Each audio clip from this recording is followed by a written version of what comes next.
Good morning, everyone. Bom dia. It's a pleasure. Sorry for not having direct translation to Portuguese. The event will be in English.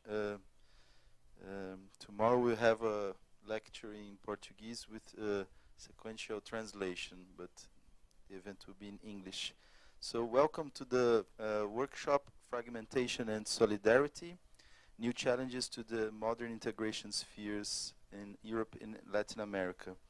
I would like to thank the presence and the coming of our colleagues from the Institute for Sozialforschung, the Institute for Social Research of the Goethe University in Frankfurt, Olivier Voirol, Dr. Stefan Voswinkel. I'd like also to thank NEV, Institute for Center for the Study of Violence, Instituto de Estudos Avançados, and the research group Journalism, Law and Freedom, who's helping organize this workshop, as well as FAPESP, who helped us with funding. So almost 9 years ago, in 2009, there was a meeting between Professor Sergio Adorno and Axel Honneth at the Goethe Institute in São Paulo. And they discussed with researchers of NEV the creation of an informal academic partnership. The proposal was to exchange information, research, and researchers and students between the institutions.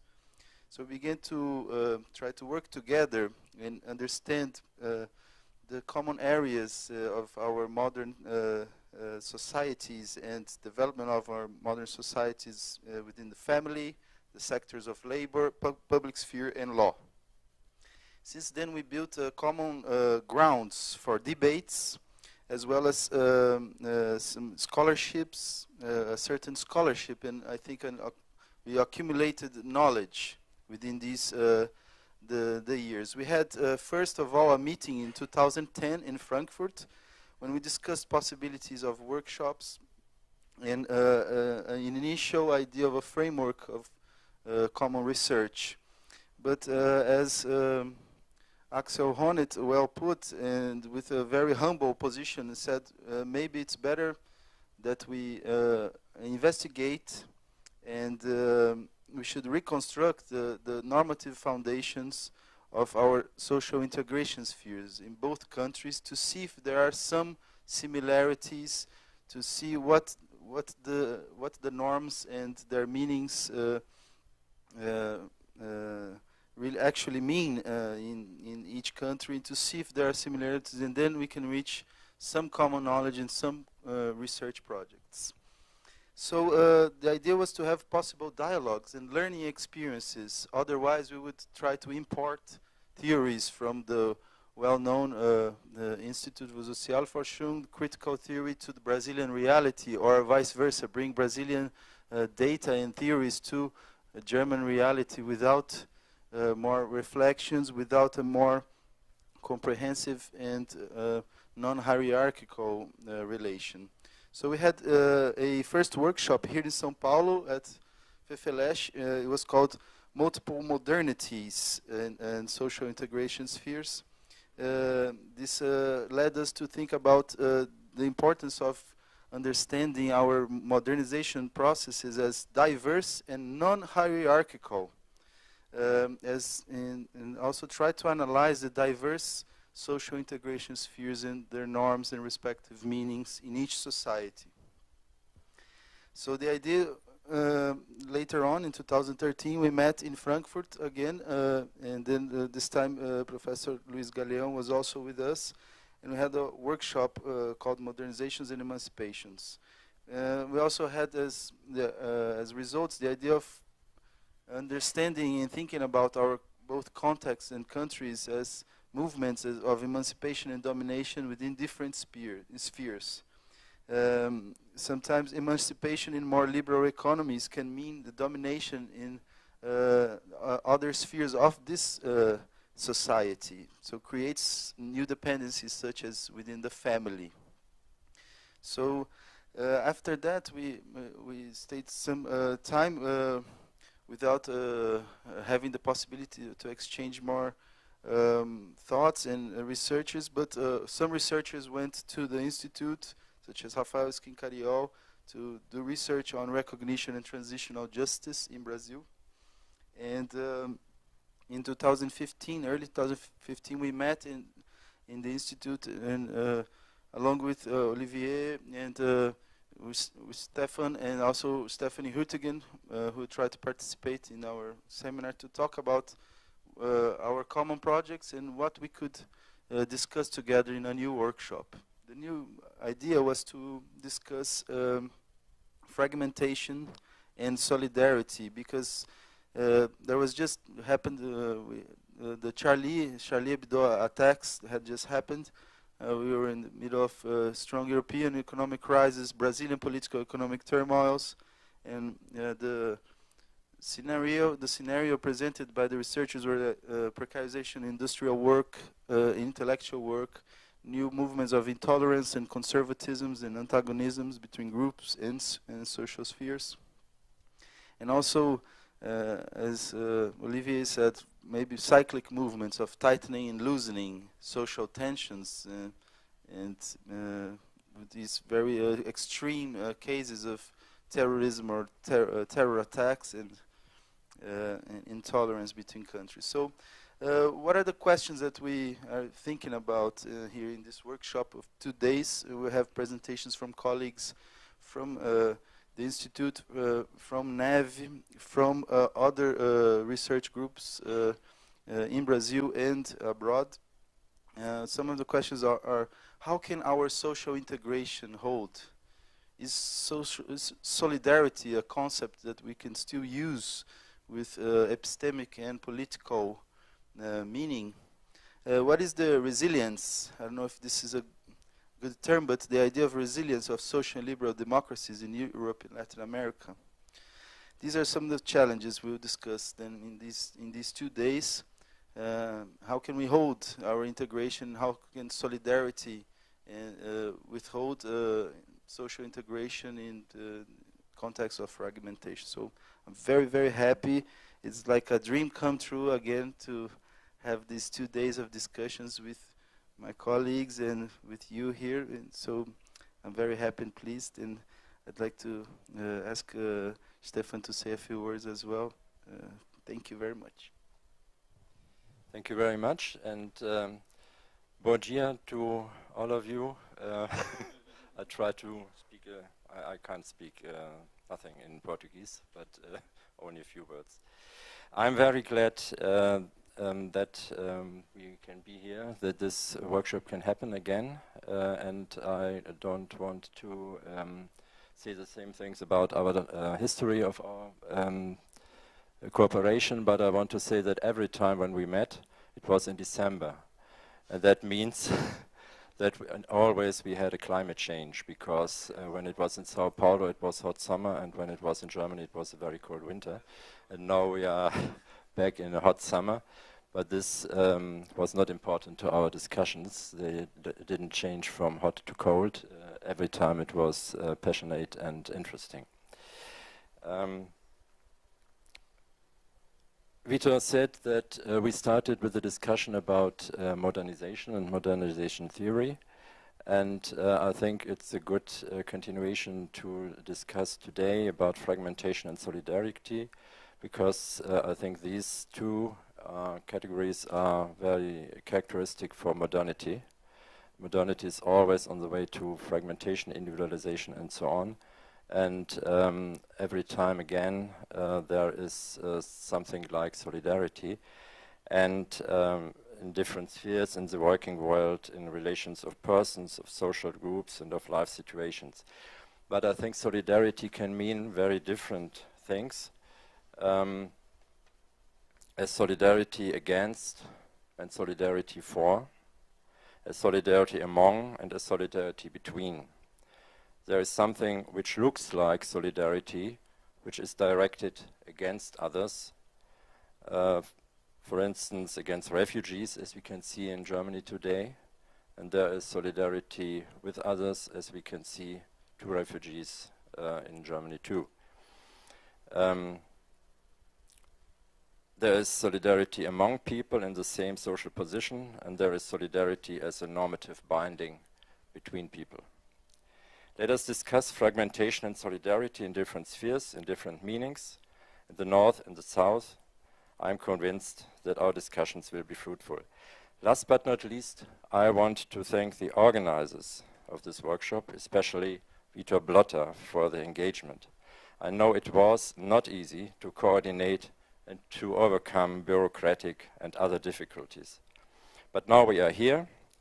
I want to state our recognition with a very little present, which can only be a symbol. As I know, Vitor's family is of Italian origin, and so I will give him a gift hamper of my favorite Italian food retailer in Frankfurt, the Caffè Cuore. With all our hearts, thank you very much.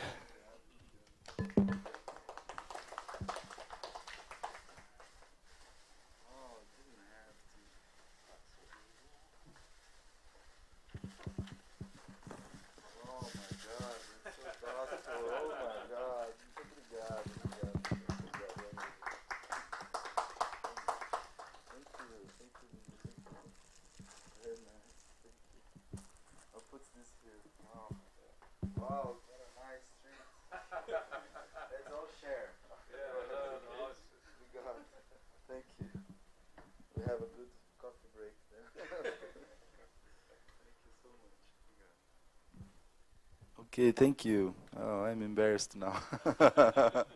Thank you. Okay, so for us to begin, I'd like to invite Professor Luis Galeão to make his first presentation. I will stay here so he won't be alone. And if you want to stay here as well, Stefan, feel free. If you want to sit there, don't worry. You can see better, yes. So we'll have this first panel more on the theoretical issues, and afterwards we have a presentation from Olivier Warhol. Okay. Thank you very much. It's a pleasure to be here in IA, and it's a pleasure to stay with our friends from Europe and our friends from Brazil. And there's interesting the aspect of the memory that Vitor talked about. We have a memory in academy too. I work with memory in the community, and for us it's very interesting to stay here and stay together with you and with other friends and other people that stay that see us in the internet. That's a challenge for me because, of course, I think in Portuguese. Then for us is a challenge and talk about this, and it's another challenge to talk about these aspects of solidarity and fragmentation.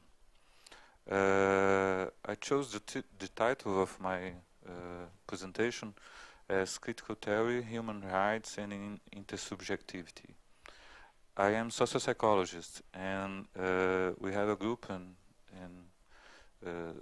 Psychology Institute of USP that we are putting together other colleagues and colleagues from other universities to study and research critical theory, human rights in intersubjectivity.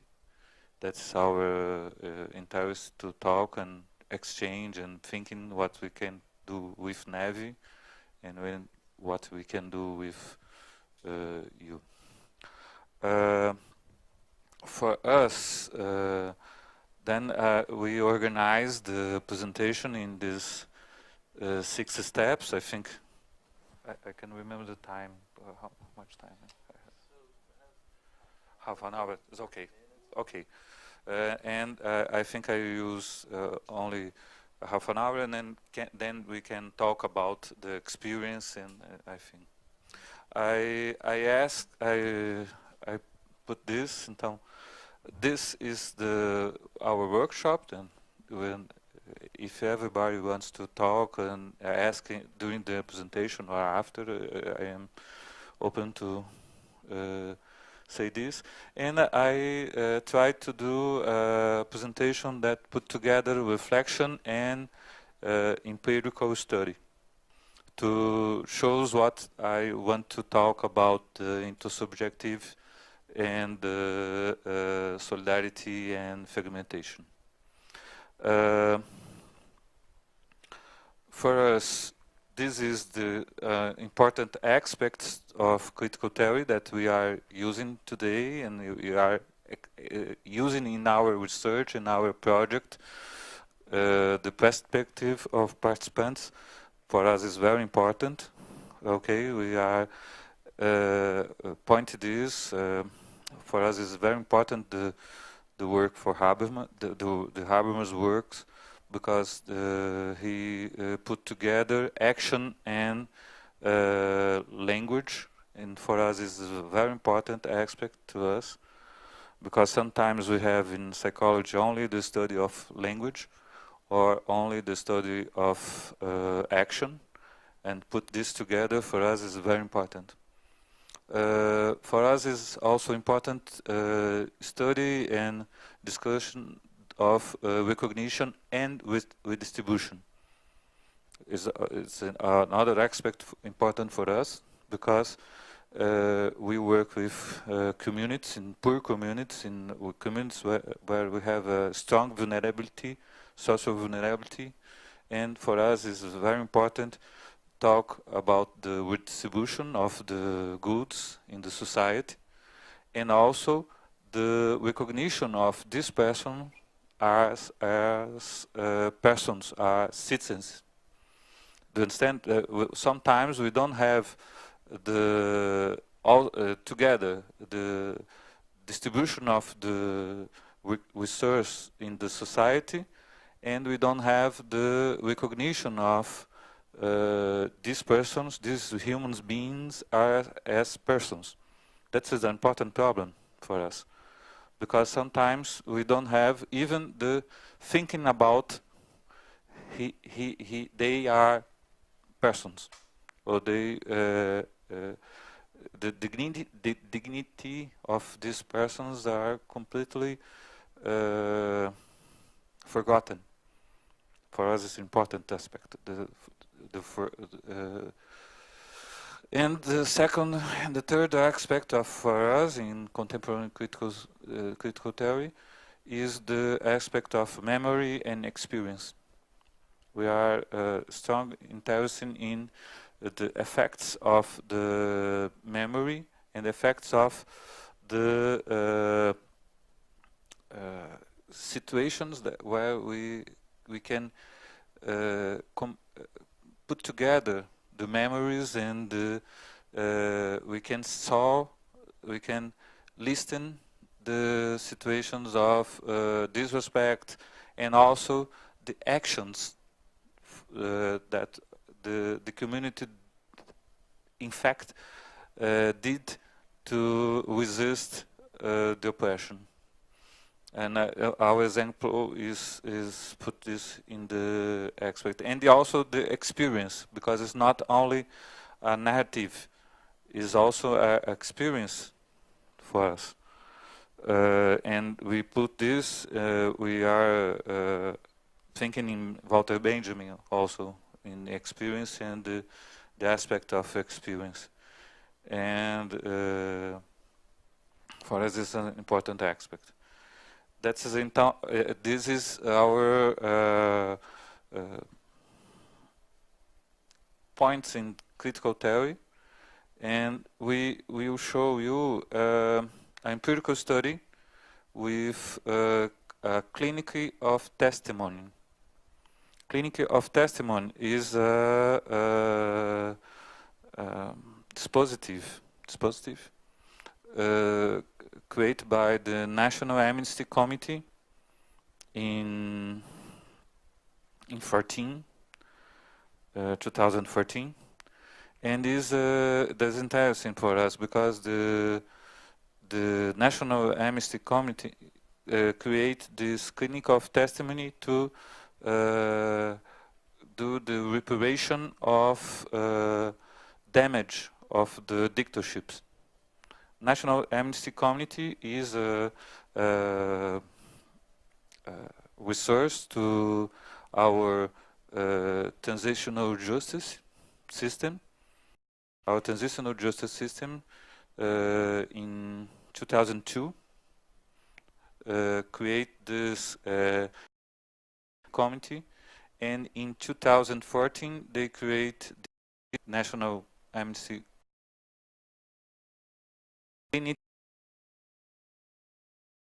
testimony. People who are affected of the dictatorship affected these persons, the family, or also himself. We has an important aspect to say that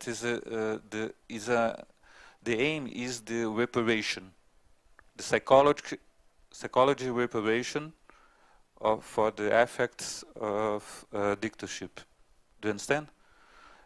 We have the National Amnesty Committee is the financial reparation. It's not the National Tooth Committee. Is the National Amnesty Committee has the aim to give reparations, financial reparation for the person who are affected for the dictatorship. And they have an important idea that is necessary also, not only do the reparation, financial reparation or historical reparation, they also gives a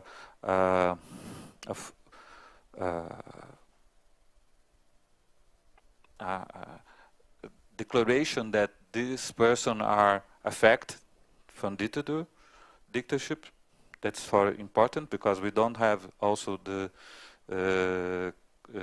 tooth and the community of tooth. Then it's what we have until the beginning of the Commission of Tooth. And for us interesting because in the second round of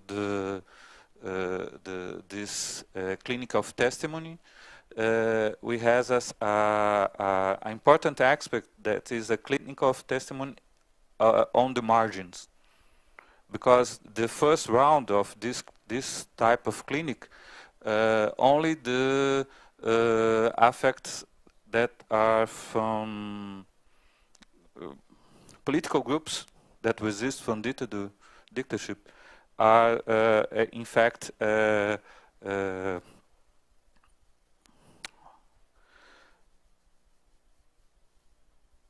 attend. The social movement in the academy shows that the first round of this clinic of testimony only attend the affiliate with political groups that militate against dictatorship. And in the second round, we support a group to do a clinic of testimony on the margins, on the periphery. Then we stay together in a group of 10 young adolescents from the public school in Heliópolis to thinking and know about the dictatorship in the favela. What's happened about the dictatorship in the favela? They had in this clinic of testimony, we have also clinical psychological attendant, psychological groups or psychological individual clinic, but also has the talk in public about the dictatorship. We talk this round conversation. In Portuguese is roda de conversa. It's a dispositive where we can talk without hierarchy, without this. about in round about the aspects of dictatorship and also the violence of the state in the area. And then we began to talk about this with this young. We talk in Heliópolis. Heliópolis is a favela. It's a favela with 125,000 inhabitants, and it's an interesting place here in São Paulo because it's the root favela in the city, and also has a strong organization, a political organization of the inhabitants. Then we stay together with the political organization in the area, in the community, it's an urban community, and also we stay together in a school, in a center of education, and then we put together the education system, the political organization, and the transitional justice. And we talk with this 10 young people about the memory of dictatorship, but also the memory of the violence against them today. Not only the violence of state against the militants during the dictatorship, but also the violence against the youth today. We have a strong problem about this, as you know. We have many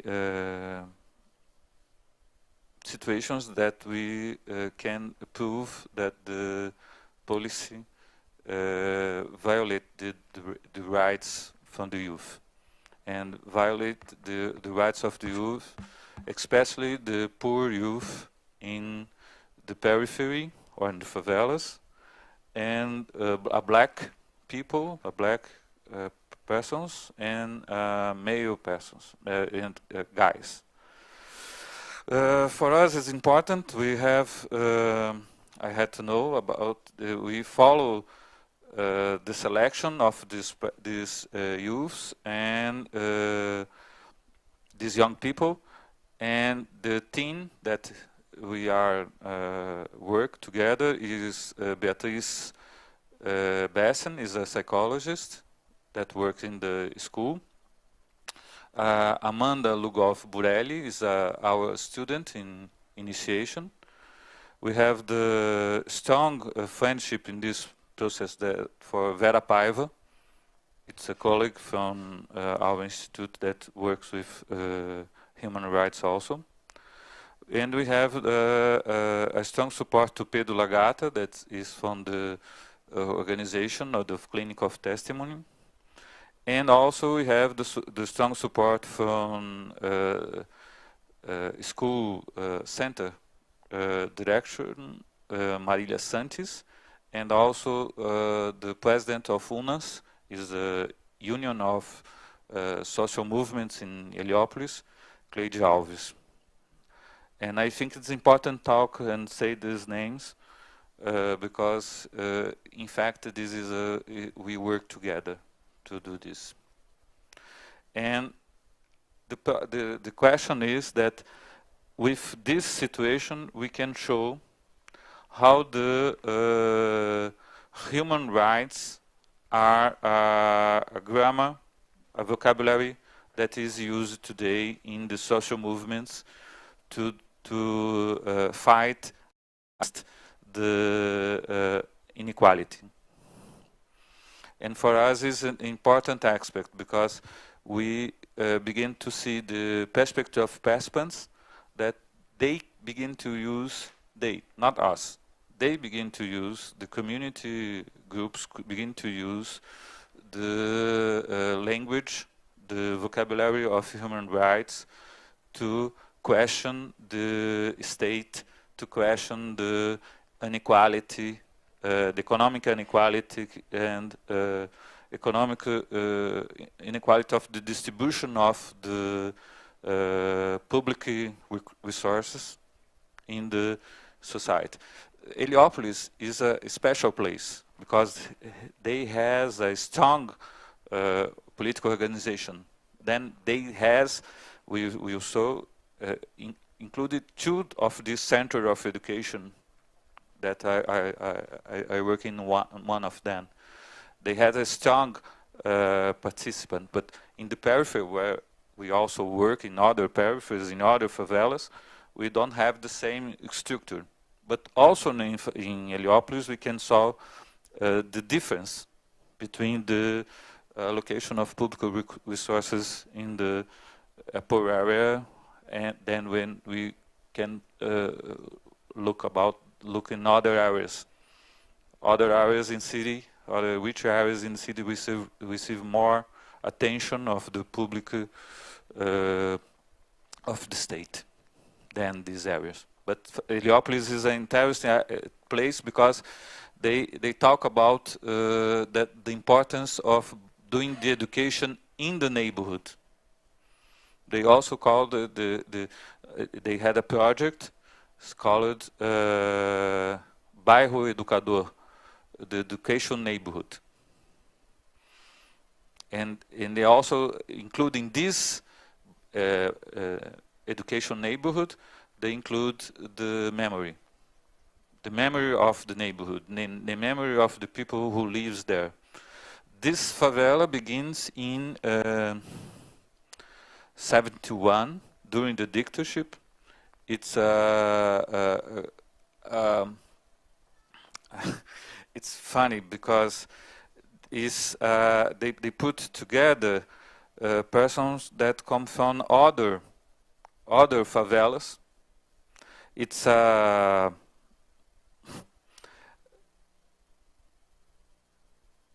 place that they construct buildings, not buildings, but barracas, shacks for people. It's not a permanent space for them. In 71. And nowadays we have more than 105. They stayed put. First, they stayed put, the people there. And after a few years, we have more people that comes from the same space. And they have the conflict with the state that when the state tried to remove the people that come to this area, and they have many conflicts with the state, including during the dictatorship. But not it's not a conflict in against the dictatorship. It's the conflict for the place to live. Is a conflict for the right for living in a space, for living in, to have a house. It's not exactly a movement against the dictatorship, but also the dictatorship used the repression system to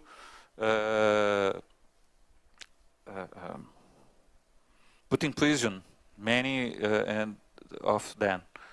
And also is a special place because it's near another important place in São Paulo, that is the ABC. ABC is a strong industrial area that in 79, in 79 and 70 and 80, we have the beginning from the strikes, the movements of the unions, the syndical opposition of the that are controlled by the dictatorship, and we have a strong movement of workers in that area near the Heliopolis, and that's an interesting place in São Paulo to study this memory of dictatorship. And also we find them there, and the youth could ask and could interview for our project workers from that strikes, that participate from that strikes, that are in prison during the dictatorship in this situation of strikes in 79 and 80. That's the entire aspect, because we put the youth not to learn with us, we put the youth to research the area. And we think that is, of course, the human rights is norms against barbarism, okay? And we saw in today the importance of different identities that use the human rights to talk about the discrimination. And then we can see the intersectionality of discrimination.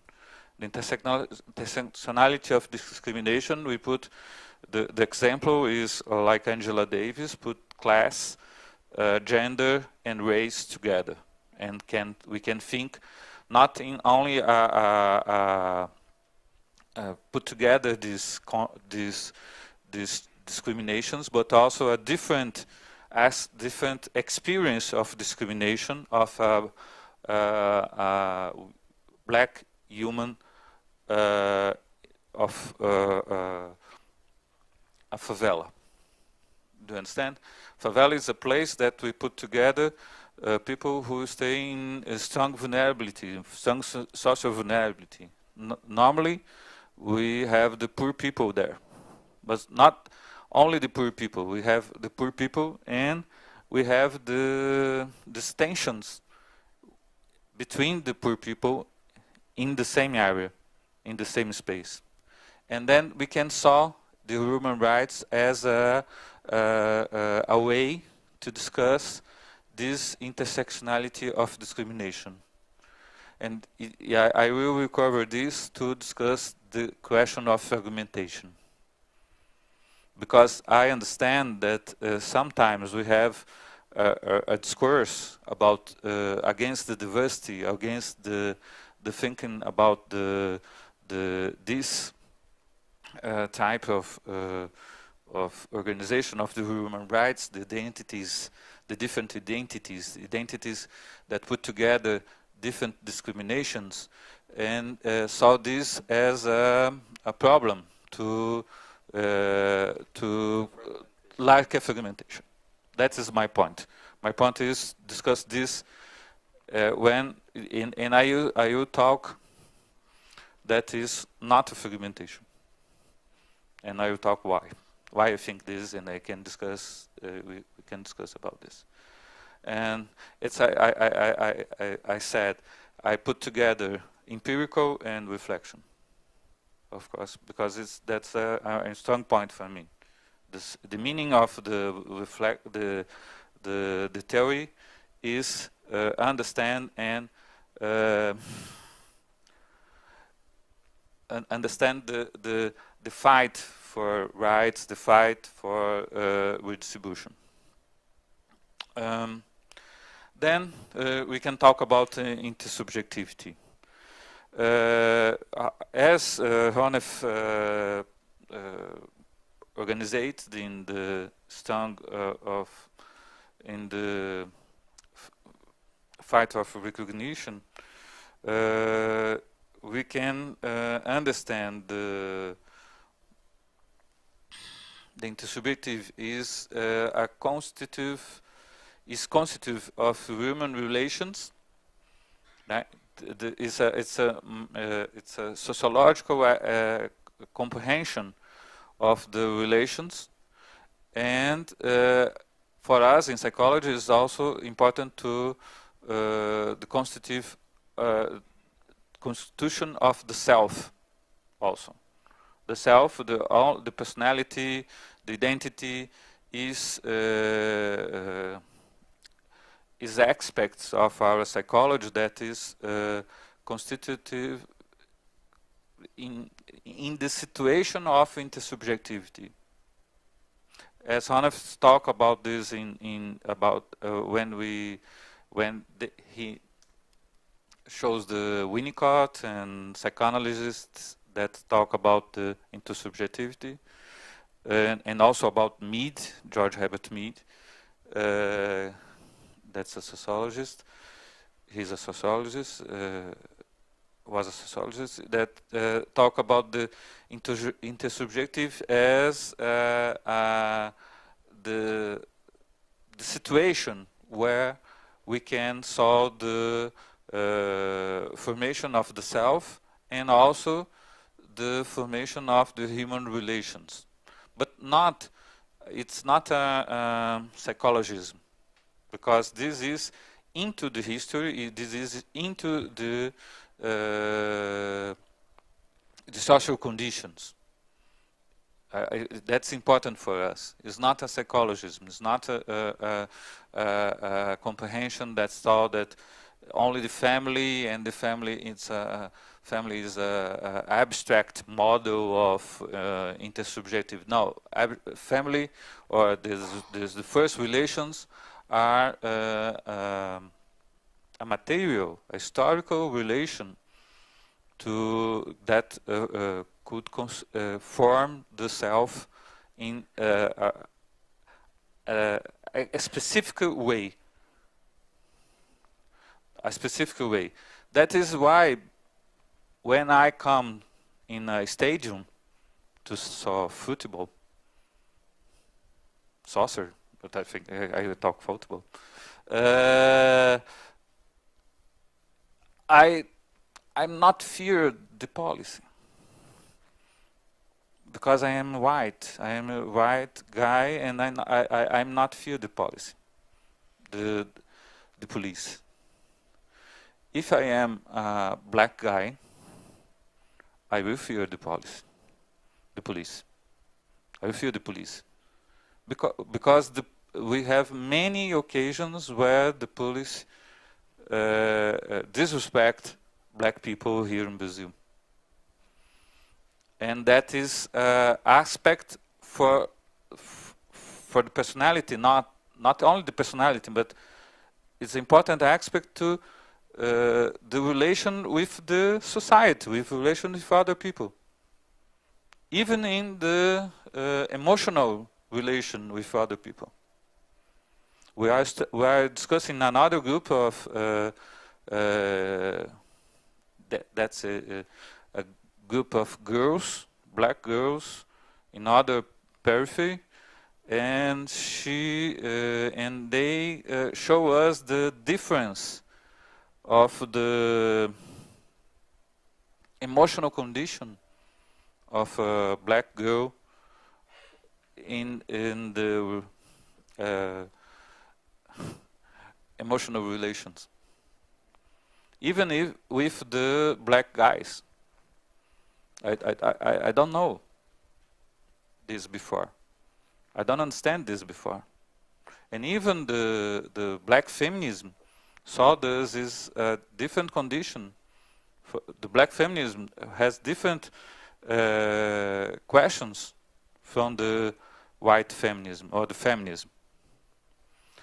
And then it's our point that this intersubjectivity is important for accept the rights. That's our point. That's important to accept the rights, because we don't saw here in Brazil people that say we don't have to have rights.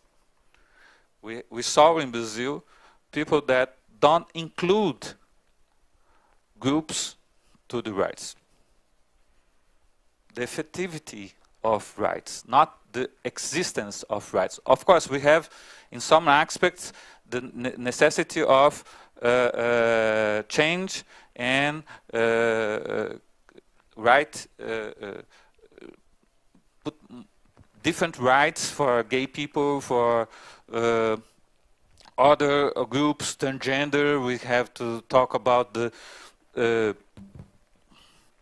social name, of course, but for life, for the guarantee of life, we have the norms. We have also the norms that guarantee the protection of life. But we don't saw this protection for many groups. Women's, black guys,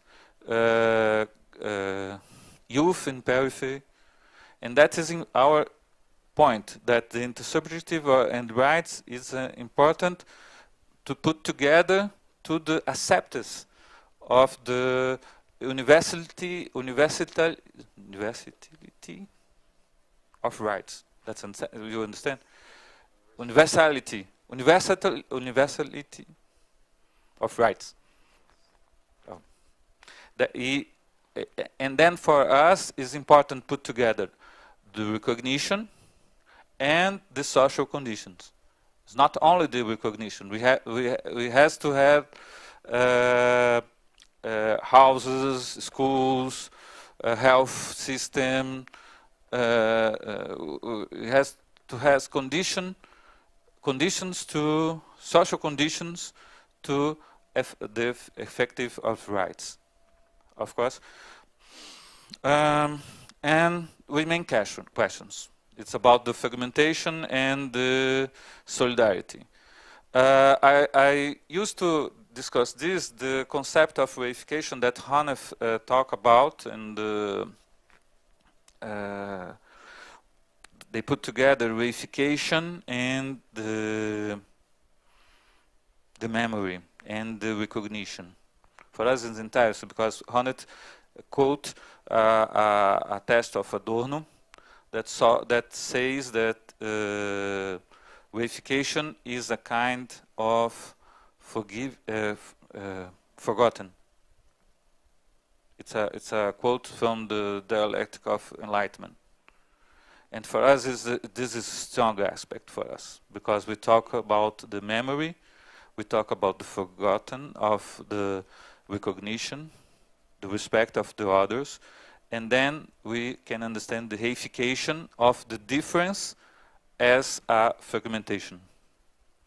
Do you understand what let me explain. Yeah, that the difference is an important aspect for our society. It's an important aspect to respect the human rights. The difference, the people could show her sexuality, can put together black and white people and says, okay, we have a black culture, then we will do poetry and we can make music, we can respect the history of Africa, and it's important, the difference. The difference is very important for us. The people who lives in favela wants to talk about the difference between them and the other people who lives in other parts. And for us, it's an important aspect. We saw this in the group, the importance of this. And when we has the reification of the difference, also we can solve this example, LGBT. And that's an interesting aspect, because when we saw another test for this, we find another letter. Now we had to talk about LGBTE, lesbian, gays, bisexual, and transgender. And now we have to use LGBTEI. Why? Because intergenders. We have. Do you understand what I say? I say that the fragmentation is like this. Letters. We put together more and more letters to try to classificate, to organize the difference, not as difference, but only a classification of difference. And then this, not for the movements, but also for the society, for the organization of the society, is only a fragmentation. It's only I had a student that worked with transgender, and nowadays she is woman and gender. She began to study. I think probably Doji see the representation, could see, and she begins as a man, and during the PhD she transitioned to woman, and talked to me about this. That's a completely. This is a classification. It's only a classification that really don't change the situation, the respect of difference. This really don't because the sexuality, as Freud says, is it's not letters. It's not only one chosen of object, like heterosexual or homosexual. It's a completely gradient of identifications, as Freud says. But nowadays we try to put together many different letters to classify the difference. And that is a kind of reification of the difference. And that I propose to understand this as the one aspect of the fragmentation. And the other aspect of fragmentation is the reification of solidarity. That I call is, I think it's moralism. Not solidarity is put together people who are different, not are equal. That put together, and I think that's interesting. Show this example from Heliópolis. There, in this photo, you can see in the left the favela, in the right the center, the educational center where we work. You can see the difference. But the difference is important because the architect for this center is a famous architect, and they talk to me. They exchange memory of this situation for an example of solidarity, a true example of solidarity. This architect said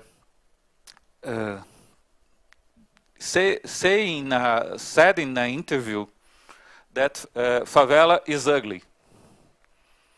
Favela is the ugliest place in the city. And then the association, do you understand? They said that is the architect said the favela is this favela is the ugliest place in the city. And then they asked them, okay, and what will you do about this? They ask, and what will you do about this? And he accepted the challenge and began to work with the organization to make better places in the favela. Then we can solve, in this example, they do habitation, they put together workshops to painting their houses, because as you see in favela is a place where the people begin to building our own houses. It's not a planning place. It's not a planning place. People construct the homes with the money they has. And then we have this aspect of not finish for the houses. Of course, we have the blocks. We saw the blocks. We saw the different levels. That as you see, this is a different level. They could building another level in this area, another floor. That is why favela has this aspect as a unfinished place. Then the architect comes to there, talk with the community, not as a philanthropy, but as an exchange of knowledge. Like us, we try to do this in this place. We not try to teach them. We try to exchange knowledge. We try to talk about what is the question from them. And he, as an architect, is more easy to him to show the result of the project. For us as in psychology, is only sometimes a better people to stay there, but we can solve this in a photography. But he began to work and put the examples of contemporary architecture in the favela. And that is important because this center has an enter to the favela. Normally, in this type of building, we have only openings to the streets, to the out of the favela. Then we have also the same. We have the opening to the streets and opening into the favela. To people stay there. Then example USP. USP is an example of everything that's wrong. But the architecture is completely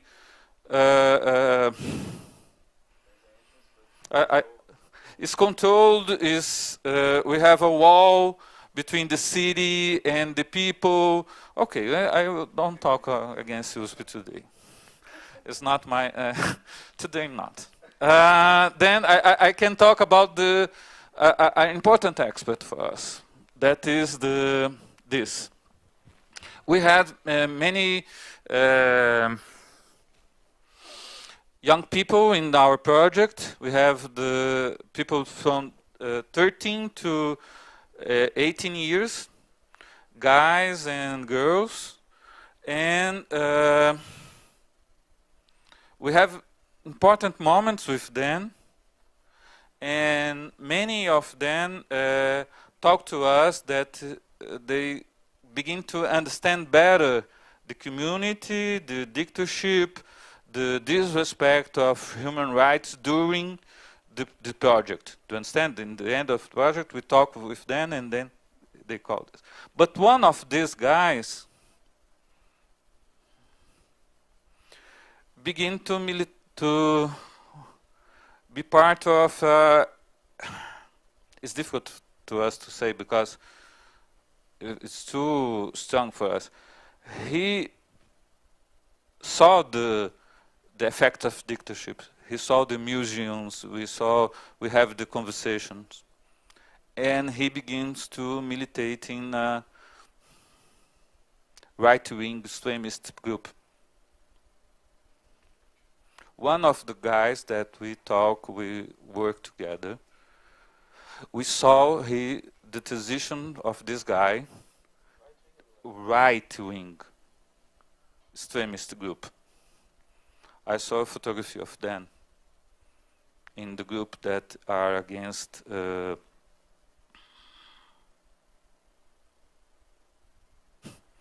it's difficult for us. We saw him with photos with extreme right-wing group and personalities of these groups. And for us it's too difficult to understand why and how this happened. Because we stay with many people, we talk about, please understand, the problem is not he believes in the right or the right-wing policy, but the problem is the extreme right-wing. Do you understand me?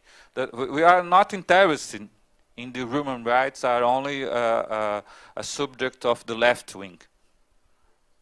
You are interested that human rights is it's a theme to the society, right wing, left wing, and so on. But we are too strong to us to understand this authoritarian phenomenon, because we saw the change. We follow the young.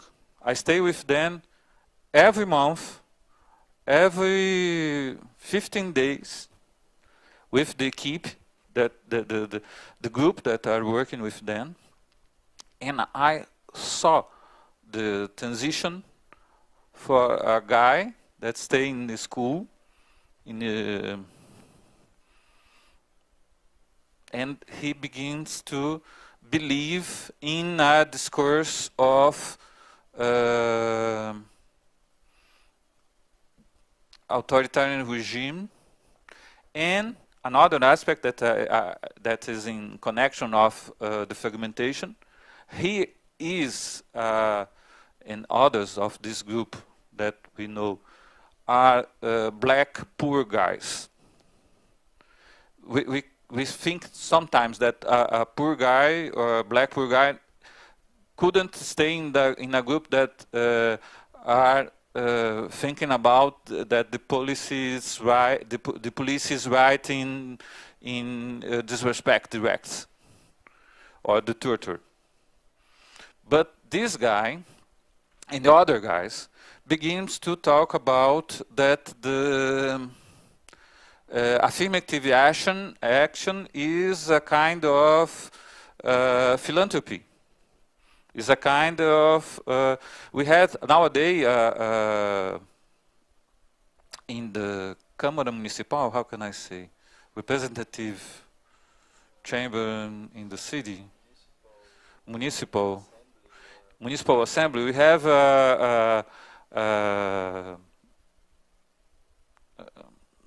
elect person that's a young, black, and gay, and a militant of right-wing movement. Nowadays, we have in our chamber in São Paulo, and we think that's interesting to understand how the difference could be. Not a field of identifications or the intersubjective, and begin to be only a reification of difference. And then this reification of difference could also is to give a suffering for these people, that the authoritarian phenomenon could give the answer of this suffering, for this suffering. Like Adorno and like the project of the authoritarian personality talk about this. It's a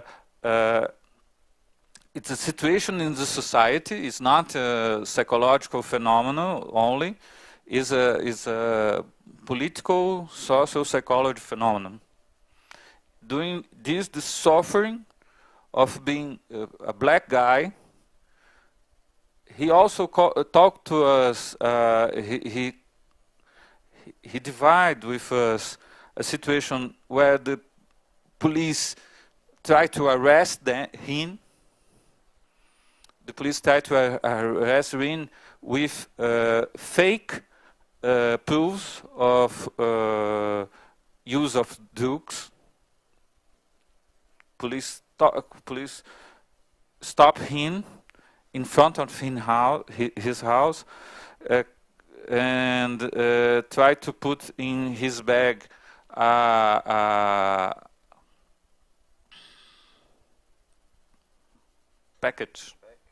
pack of marijuana, and put him in a prison, or in a prison for youths. And he also has this type of situation, and nowadays is a person who stay in a right-wing extremist group. And for us, it's too important to us research this. Not only the authoritarian phenomenon, but the democracy. How can, because we have other youths that stay in the democracy, that talk about democracy, that understand the democracy. And I repeat, it's not the problem for be left or right. It's the problem is the respect of the dignity of the others. And this type of group, the extreme right-wing groups, not respect this. And we work with this guy. And that is the point for us. Not because us are special or something like that, but we saw this. Sometimes this is a phenomenon that are far away from us. But we saw the formation of a person. That is why I think that this is important. We talk about solidarity without moralism and difference without fragmentation. That's very important. That's why it's important to talk about the fragmentation, the solidarity with, against. That is why I think it's important we talk about this. I think it's important the theme of this this meeting. I don't know about the time. It's okay? Okay. Thank you very much.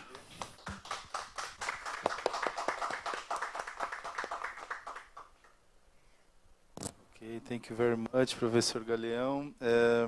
We have some good time for questions, debates. We go until 11, and then we have Olivier's talk, and then we go until 12:30. Is this okay? Vamos até 12:30, tudo bem? Okay. Okay, so the floor is open for questions. You can ask Portuguese, we can answer Portuguese, and then we translate, okay? If you want to ask in English, we can translate to the audience. Persons in internet could also make questions. Make questions if. As pessoas da internet podem. Não, ok. Se eles fizerem, vocês também. Okay. Okay. Who asks questions, please tell the name.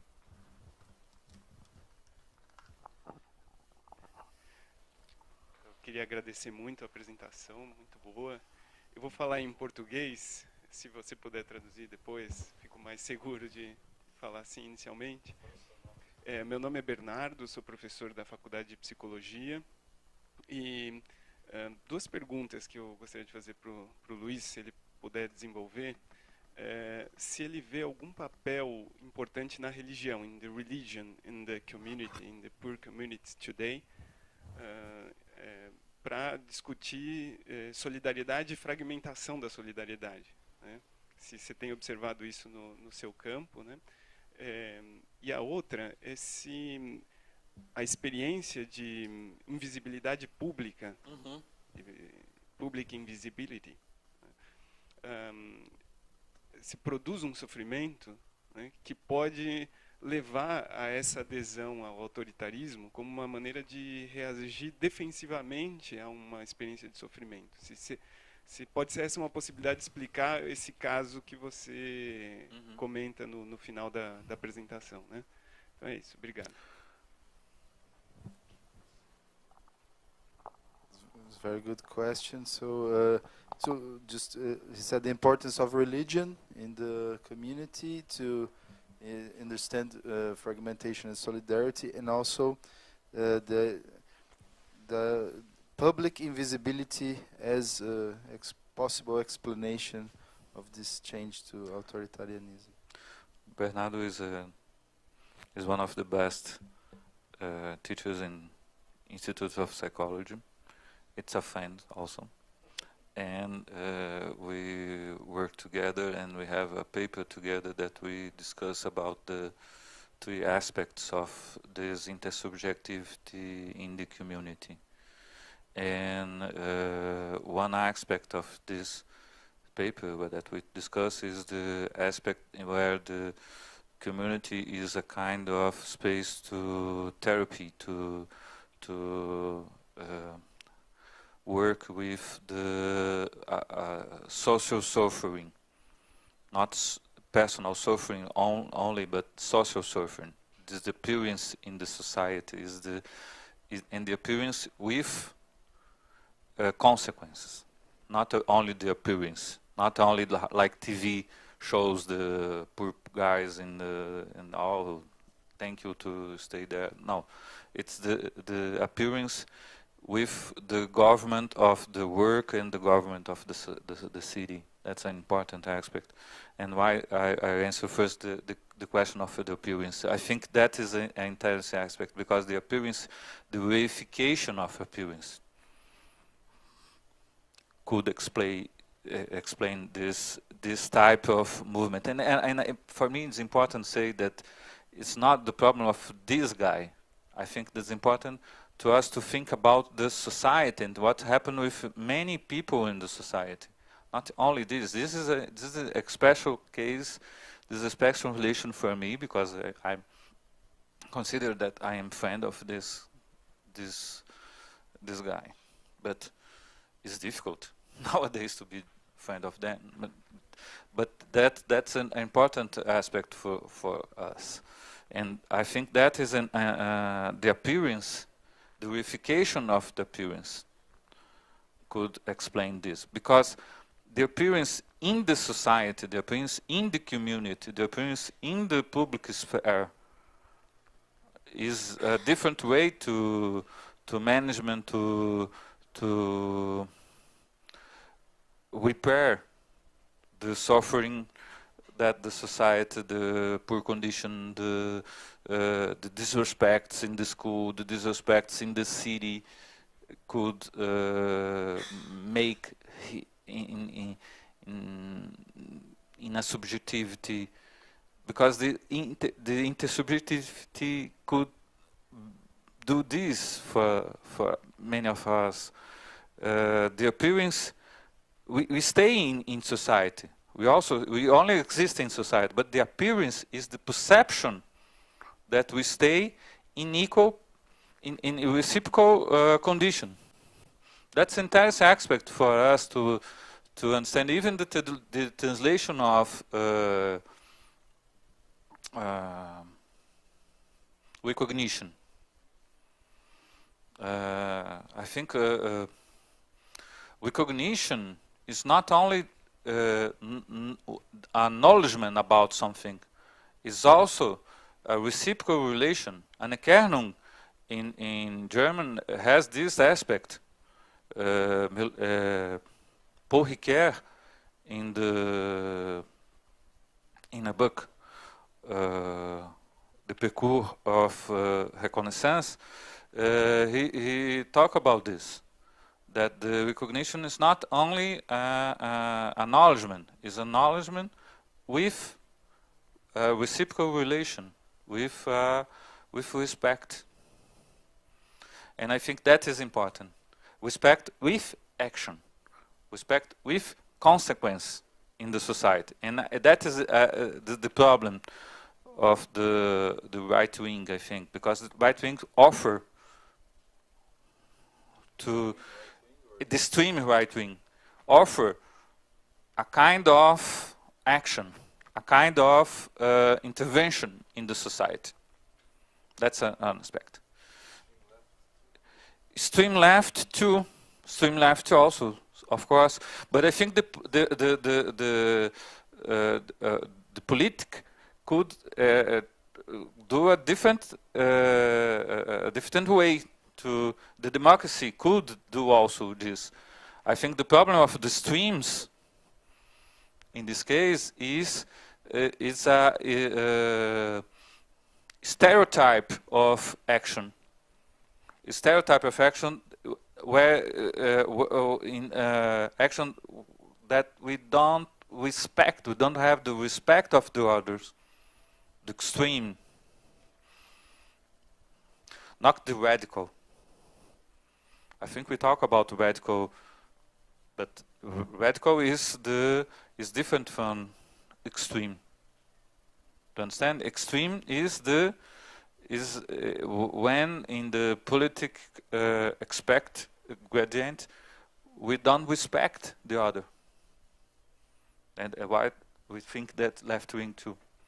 And the religion, that's an important question for us, because I began this work as an agnostic person, and I begin to have many friends in religious in the communities, and I continue to be I continue to say that I am agnostic, but I saw the strong relation that the many many communities, religious communities, could do in periphery. And also, but I think that the problem is that many of these communities understand better politics than us. We know a group in Catholic Church that is faith and politics. That's a group that comes from Teologia da Libertação, libertation theology. And libertation theology is not only Catholic, it is also evangelical group that talk about faith and politics. Fé e política. That's an important group that talk about religion, but religion as an aspect of intersubjectivity that respect. I saw a manifestation where a guy, a strong guy of course, put a flag, a rude flag of rainbow in this manifestation. It's a manifestation organized by a priest to the memory of the people, the young who are assassinated in this area. It's walking for the peace, and a guy come with a rude flag, a rude rainbow flag, to this manifestation, and some asked to priest Padre Jaime, it's a Irish,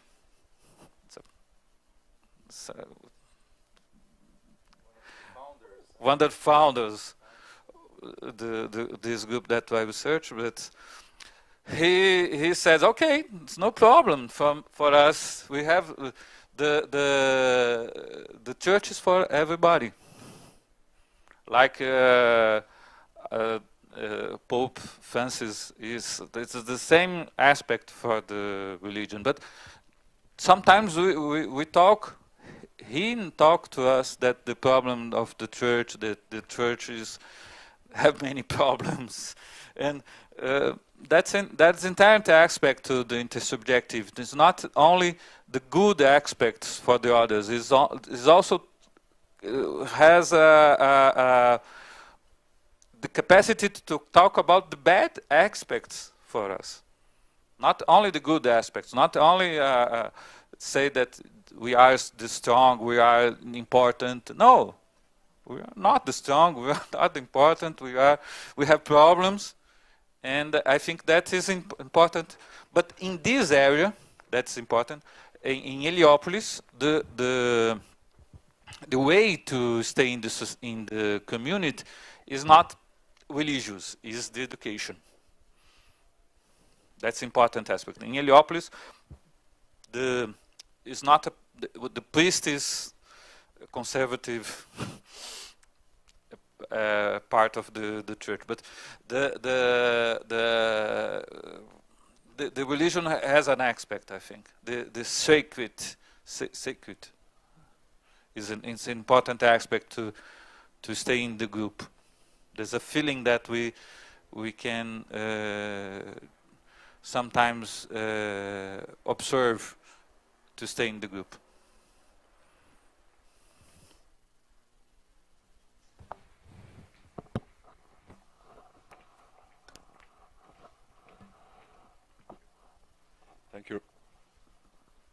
Thank you very much. It's okay. Thank you very much for your speech. I have two questions, one more theoretical. You talked about the reification of solidarity and moralism.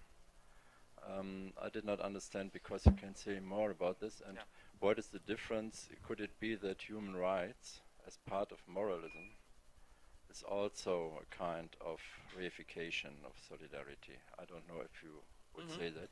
That's the first question. And the second question, I speculate a little bit about this astonishing phenomenon of this young guy. He was black, I did understand right. Perhaps recognition is not always kind of reciprocity, but recognition can be very asymmetrical, that you want to be recognized by people who are recognized in the society. And therefore, the speculation by me could be that this black guy has the experience to be recognized by white people of the extreme right, who is his enemy, but the recognition of the structure in this organization is so that he can feel recognized as a black man in this community. He feels to be recognized by the white, structurally as enemies, but they recognize him as part of this community. So that could be an explanation, a part of an explanation. I begin with the second. Thank you, Stefan. First, two interesting questions. First,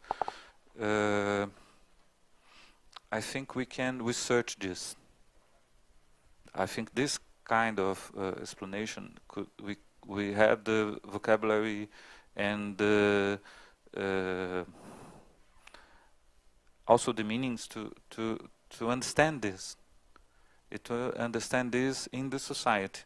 I think that's a good possibility to understand this process, and I think we could research if this is if it's happened in others, if this identification of the oppressor, that how Paulo Freire calls the identification of oppressor with the oppressor, identification with the oppressor. That's an important aspect, and I think the recognition could also explain this, like you said, because in fact we can, as I am thinking, the recognition could be reificated without the reciprocity. We can only show something. We can.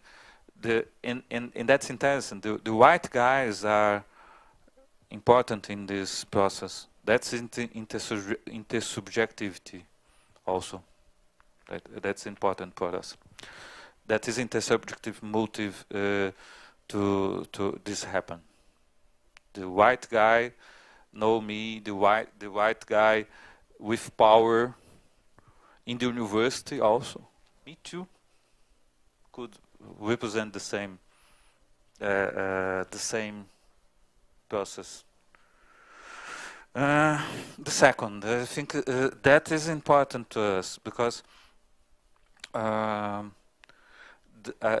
think the solidarity we could explain the solidarity as the cooperation in actions, in the cooperative action, the action with other people to something in the production or in the society or in the community, the discussion, of course. But sometimes we observe that people comes to a poor area and say, okay, I will go to this area because I'm interested. I had a feeling that it's necessary to stay there. It's necessary to stay there, but it's necessary to stay there as a moral motive, not as equal or reciprocal. And sometimes what's happened is this person observe that persons are angry, are against this kind of philanthropy, this kind of proximity without equal relation, without reciprocity. Reciprocity is not the same condition. Reciprocity with persons with different conditions. And sometimes we saw, Bernardo also saw this, the community ask us about this. They test us. They test if we are really interested in the reciprocity. If we are really interested in stay together, not as equal, because we are not equal. We are different. I am a teacher of a university. I had a completely different condition for these young guys, even the teachers of the public school, and other public school, because I am teacher in a public school. I am teacher in a public school. University of São Paulo is a public university. But I know that I has a different. And why I talk about moralism? Because moralism is a kind of organization of superego that says you have the obligation to stay there. Not as an equal, but as a superhuman being. I had the chosen to stay there. They don't have the chosen. They don't have that. They don't have the choice. They are in this question. They are in this condition without choosing. I can chosen. Oh, today I want. It's not like this. I am over performing a little bit. This is, but you can choose if you want to stay there. I'm teaching in I can only talk about theory and teach my students, and it's not necessary to stay there, of course. Even the university don't want I'm stay there. Sometimes the evaluation for my career does not include this. It's a kind of losing time for me. I have to publish. I have to. It's a losing time for me. My students could stay there, but me, of course not. For the evaluation in the university, but that is the point. The reciprocity, and I talk about the reification, because I think that's an interesting aspect to thinking about the solidarity. A meaning, solidarity is a strong meaning that could lose this important aspect of reciprocity if you put only in the reification. I put this an example that I put in my test. I can discuss it after the test. I can show you the test because I write in English that time. Yes, and in other time I ask in Portuguese and I talk. And when the colleagues ask the test, I can bring, and then I try to. It's not in German now, but it's in English. And I think I use the example of the solidarity in the internet. When you put a like and support something, put a like and support a movement in blah, blah, blah. And you also could pay. You could support the children. That's a reification. I think this is a phenomenon of reification of the solidarity, because person thinks, oh, I am solidarity with this poor guy that stay in this area. Heliópolis is a place that receives this type of money, and I think it is important. Okay, I continue to pay, continue to give money. It's not the problem, but I think this aspect is important to go a step, the next step to thinking about solidarity. If someone thinks that is the only possibility is give money or give, I think not. It's necessary to think together, stay together, and respect as another. That's the point why I put this, and I put an example in the test to explain this. We have time for one more question.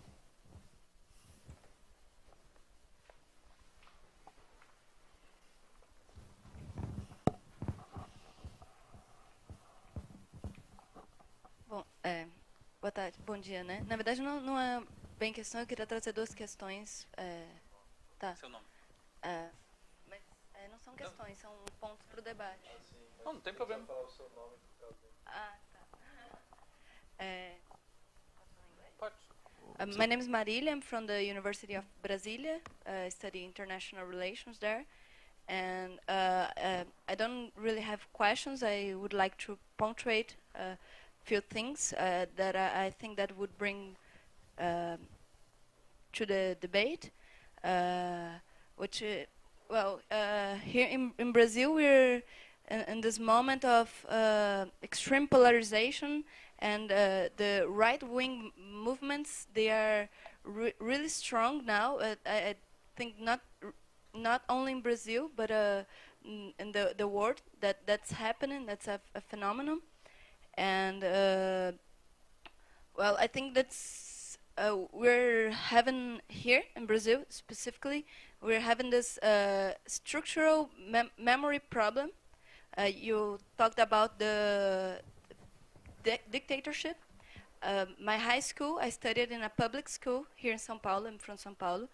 And once my sociology teacher, she said that, and it was like 2013, and the right-wing movements were already strong that time.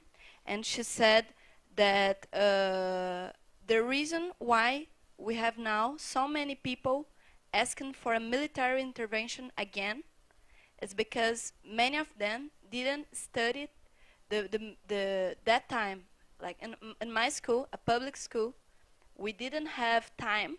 The schedule was so full that we couldn't achieve the 64. We would stop before. We would stop in Vargas, and it was my reality and the reality of many people. And I think that's a memory problem.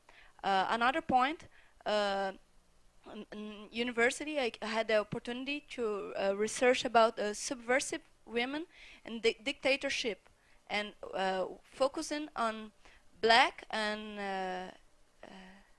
women from the fields, the countryside, and operary women. And we were working with oral deployments, oral testimonies, and it was almost impossible finding women which were black and poor and peripheric, and that. Okay. Can't find. But it's not because they didn't exist. It's because the story it's written by the winners. Many say, Paul Thompson says, it's written by the winners. The story. And I think that's it's a project, like you said, in the Heliópolis is very important, because we are in few steps trying to correct the story, but it's the roots of the process we are living now, the extreme right, and the case of this boy, it's really deep. It's a whole structure of forgetting that time. Of course, I agree with you that it's important to study the dictatorship, not only the 64, but also the Vargas dictatorship and the first dictatorship that is in the beginning of the Republican regime, and the other dictatorship that. But if we can talk only in the Republican period, we have more periods in dictatorship than in democracy. But that's interesting because we don't study this, And when we study, we don't do the connection with the violence of the state. We don't do the connection with the police of the dictatorship and the police nowadays. These connections are forgiven. Forgiven, not, it's forgotten.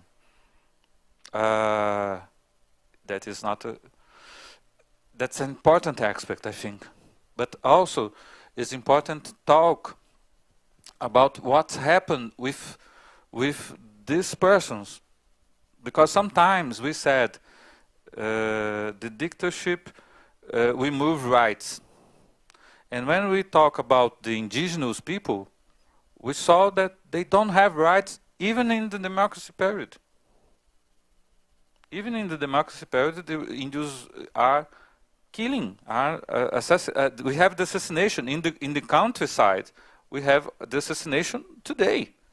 We have assassination during the period before in the governments of PT, and also that I think that we have a strong deficit of human rights. We have a strong deficit. The second aspect, the memory. We interview in the countryside, in a place where we have a guerrilla in São Paulo, Vale do Ribeira. And we try to interview persons who live there during the guerrilla time. That's strong. This is impossible. Persons don't talk about this. Possible is the fear.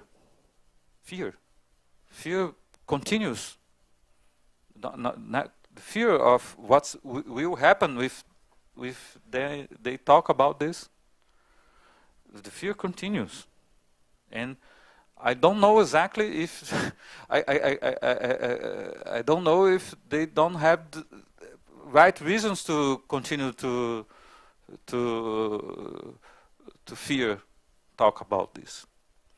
And then horror history, that's another kind of research of this, or history of life we study.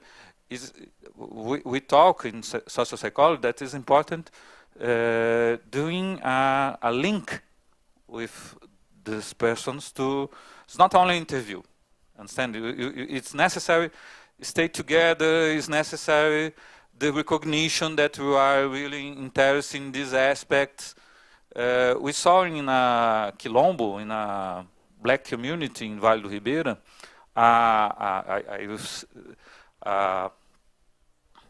assim, uma placa, how can I say placa? It's a plate. No, it's a sign with this observation. We don't accept researchers. They write in the enter. So Bernardo saw this. In the enter of the black community, we don't accept researchers. Why? No, but I understand why. Because we research and go away. We research the ethos, the model of the research is research and go away. Even give the model is we even give the result of the research. We even thinking about the language of our results to these people, and I think that's intense aspect of thinking why they don't answer our interviews or don't want to answer. Is what is the link with us as researcher, and then. I think it's possible. I know a group of memory of dictatorship in the ABC. You're thinking about the countryside, exact. We could talk about this because we could find some people that are interested in talk about this. But if that person's observe that you are interested, or the people are interested, really interested in this link. I think the entire aspect. Thank you.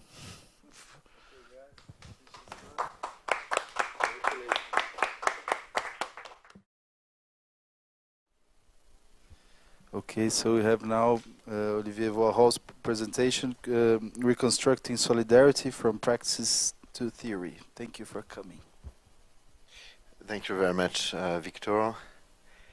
And thank you very much to Louis also, because so you introduced a lot of questions I'd like to raise now in my presentation, and that's why I didn't ask a question to your very interesting paper.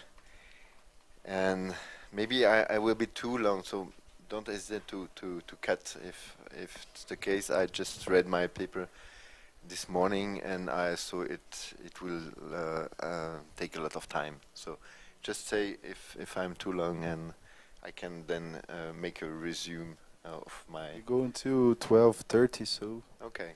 So thank you, and thank you for the organization of this exchanges we have since a lot of time, and Victor and other from the NEF. So as we met in Frankfurt in 4 years ago now, in December 2013, we decided at the end of the meeting to work on the issue of solidarity in order to carry on our discussion between the IFS and the NEF. So I understood the proposition that I also met. It was the idea that we could cross an empirical sociological perspective with something like a political and practical preoccupation. So solidarity was one of the main dimensions that have been put into question and systematically attacked by the so-called and diffuse term neoliberal politics since more than a quarter of century.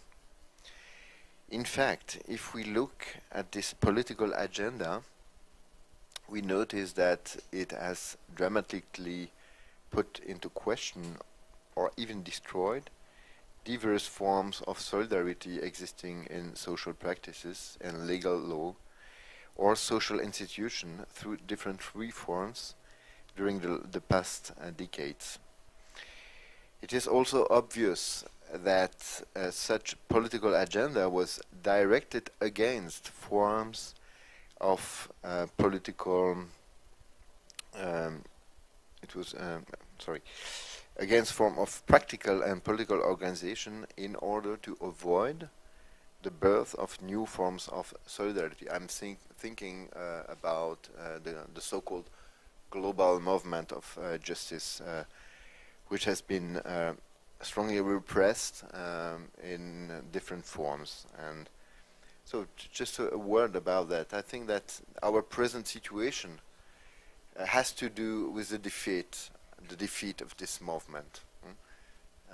So it opened a democratic space, a possibility for a global social justice, and it has been defeated by a political repression, and we face now a new situation where right wing have more political place to develop because of this defeat. We have to have this in mind, and this global movement had opened a great hope towards the whole world, and we have to think about that.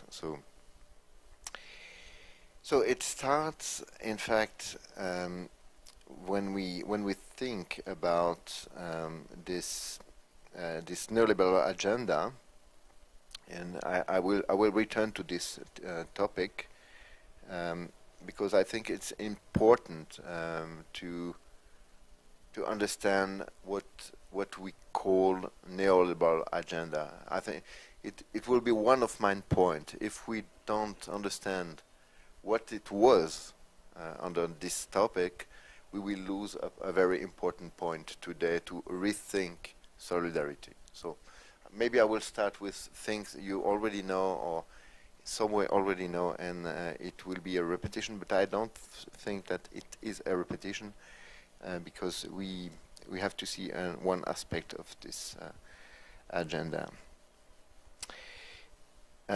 So this agenda was characterized by the idea of being against the idea of the social and against the solidarity principle. There is no such thing as society, said Thatcher, and I think it could be the symbol of such an agenda. So there was nothing really new in this aspect of neoliberal agenda, because it is a very old topic of the liberal political tradition. That means its difficulty to think the social bounds between individuals. One of the fathers of this tradition, Thomas Hobbes, for example, saw the only possibility of making bounds between individuals not in the internal logic of those bounds themselves in social cooperation, but through the mediation of an external third, the leviathan. Only an external third is able to guarantee the existence of coordination between atomistic individuals taken in an endless conflict for survival. In the early liberalism, it takes the form of the rational state. And in the following century, the liberal thought replaced the Leviathan by another third, the market, which should guarantee a kind of coordination between isolated individuals acting for their own interest in exchange relations. When the fathers of the so-called neoliberal agenda referred to the idea of exchange on the market as a guarantee of effective bound between individuals, they were just taking over these arguments, adapting them to our contemporary situation. In their opinion, these links between individuals are characterized by personal preferences expressed on the market in a way that shouldn't be controlled by external forces. Spontaneity is preferred as a basis of such exchange relations, without referring to rational and reflexively controlled activities by the subjects involved. This idea is present, for instance, in the thought of Friedrich von Hayek, one of the prominent figures of the neoliberal thinking in the middle of the 20th century. Of course, the relations between those ideas and the real neoliberal political agenda of the 80s and the 90s and the following decades are not direct, but they give us an overall normative orientation to reforms that have strongly affected institution of solidarity in modern societies during the last decades. So the very core of this transformation was in fact the question of the social. Or better said, this agenda was systematically targeting the idea of the social and the forms of solidarity based on it.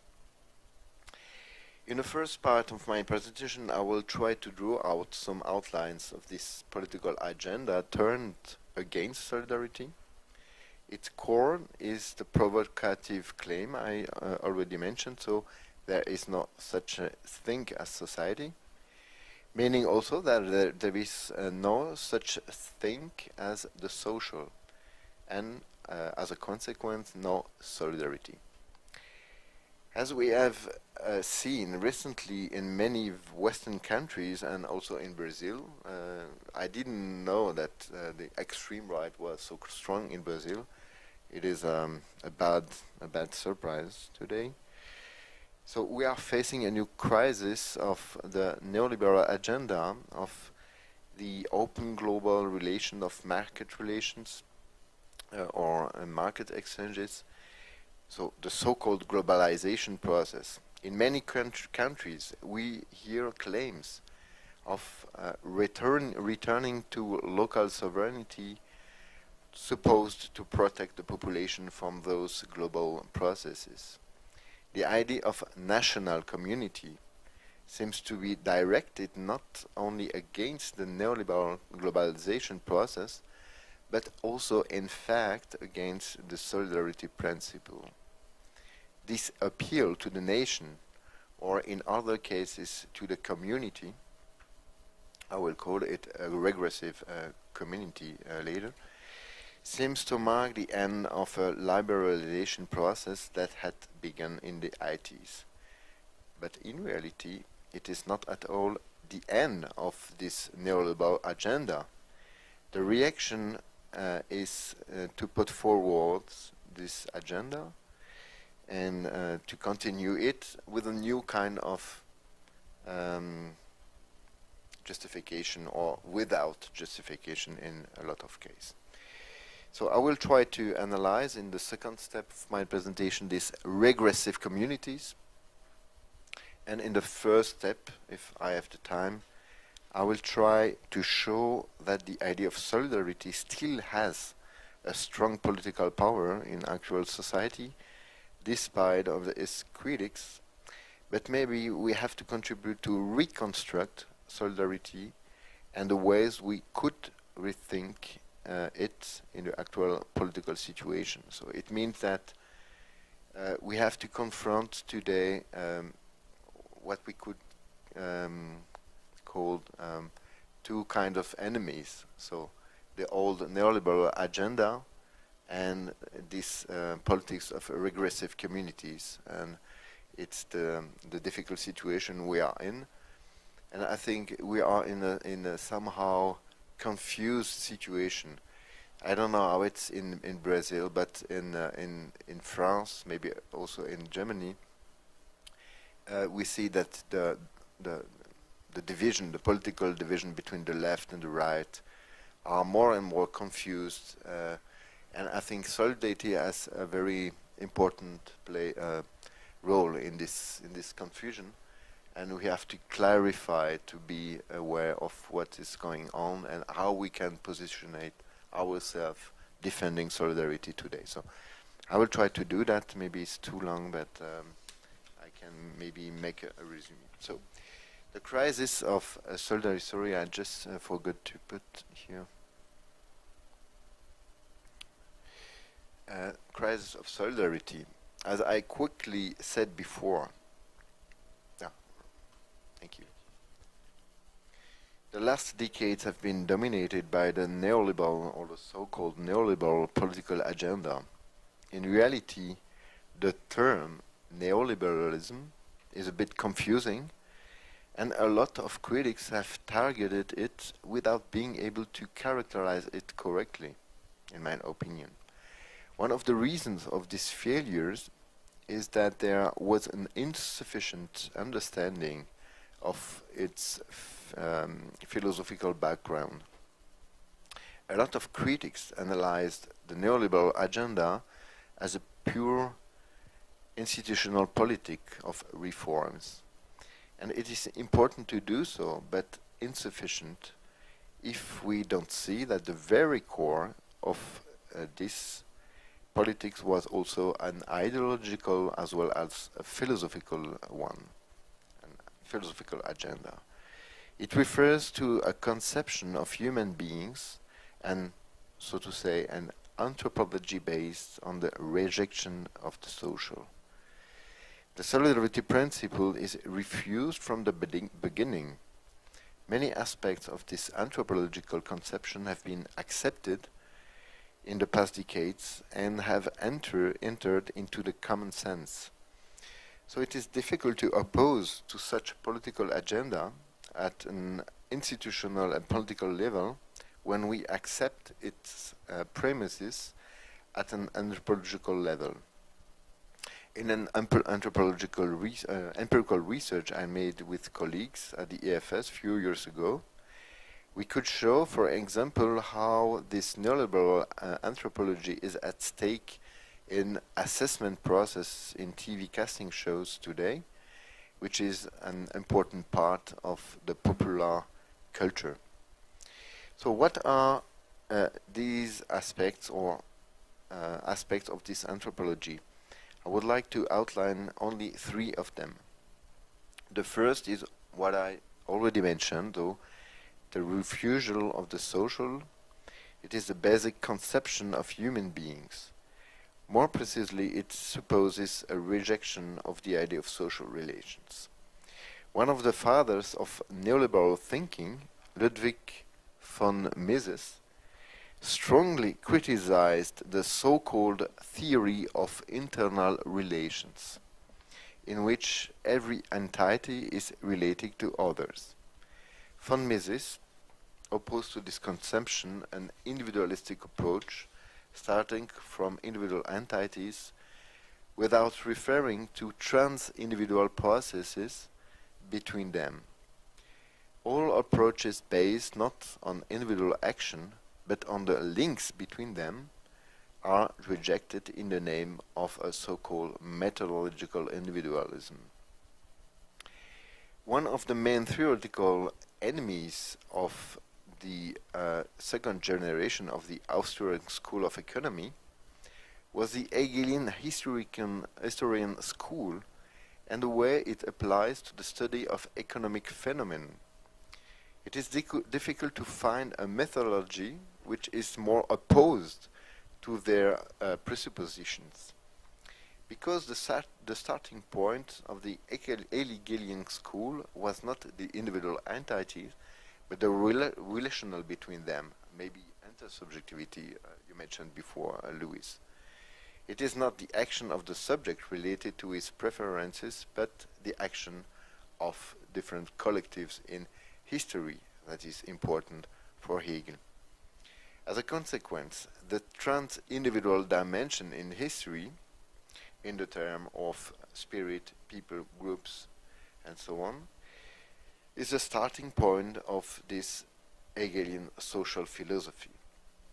The whole sociological tradition also adopted such a relational theory as we see it by Simmel or in the Durkheim school, which defended the idea of the social as a dynamic between individual actors, and which only sociology could explain, starting from the idea of the social. And Durkheim said we can only explain the social by the social, refusing psychological explanation, economical explanation, or other disciplines.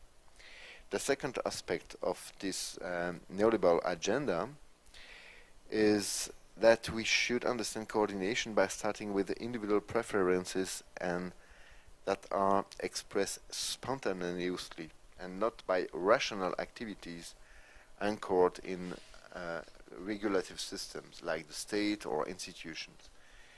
Especially von Hayek underlined this aspect with a kind of hostility towards all form of rational coordination between human beings. For Hayek, when reason is at play, it conducts to wrong kind of dynamics. It should start from spontaneous preferences of human beings, following the idea of a spontaneous order of action. According to Hayek, reason is already planned or planning such kind of coordination between being seen as worth of all. An hostility directed towards the idea of rational planification is also pointing towards the idea of a reason of the social, as for instance Hegel showed in his philosophy, an idea that was taken up by Durkheim and later by Habermas in his idea of rational communicative action. The third aspect of the neoliberal agenda concern a refusal not only of the idea of the social, but the idea of social objectivity. By social objectivity, we should understand the fact that individual preferences are not only based on free individual subjective choices, but on the relation of these subjects within objective social situations. Objectivity means a materialistic dimension independent from the subjective action of the subject. In such objective ID, subjective choices are based in relation of individual subjects with objective situations, maybe in the sense of the subject-object relation. One of the expressions of such refusal of social objectivity is the example of work in the neoliberal agenda. Work is or can be considered as an action of a subject on an objective world. It depicts a subject acting on an object and transforming itself through this activity. It is the fact of being affected by this action on objects. For neoliberal thinkers, these objective social relations are neglected in favor of consumption and subjective preferences opposed to production. One of the first step of the neoliberal trend of thought at the end of the 19th century was the rejection of the objectivist theory of value defended by the classical political economy and later especially by Karl Marx. Value is an objective amount of human work incorporated in objects. In such a definition, the value of goods is inevitably linked to human practices as objective social dimension. For neoliberal thinkers, value is only subjective. It depends on individual preferences and desires. And it is somehow this conception of subjective values which is at the core of the deregulated financial processes of the so-called virtualized capitalism of today. So I can't explain the direct link, but maybe you understand the point. If we have these three aspects defining the neoliberal anthropology and neoliberal agenda, it is impossible to think solidarity as a kind of collective framework anchored in the social. The rejection of the idea of the social conduct to a rejection of all institutions of solidarity. For the neoliberal agenda, they have to be suppressed or deeply transformed in favor of self-activation, individual responsibility, and so on. Such politics have destroyed many infrastructures of solidarity, which helped to give shape to collectives forming a sense of belongings, workers' solidarity, class solidarity, support group, and so on. At several levels, the defense of this agenda promoting market relations and an offensive individualism has affected the sense of belonging and group solidarity. A political reaction to such situation, no, maybe I have to say an important point.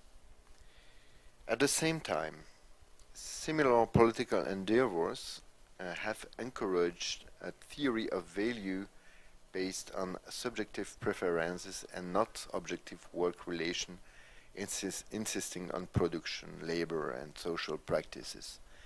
Subjective value has replaced objective value in the economic world. For example, in the subprime crisis of 2008, this tendency appeared as their highest level. When economic value is defined through subjective preferences on the financial market, it seems out of control, based on financial agreements made without reference to objective values.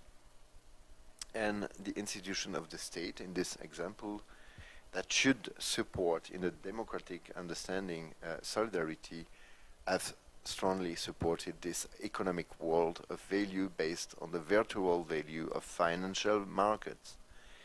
Such processes of virtualization give, oh sorry, I just forgot to Um, yeah. Ah, okay. You moved. No, it's right. Yeah. No. Next one. Thank you, Victor.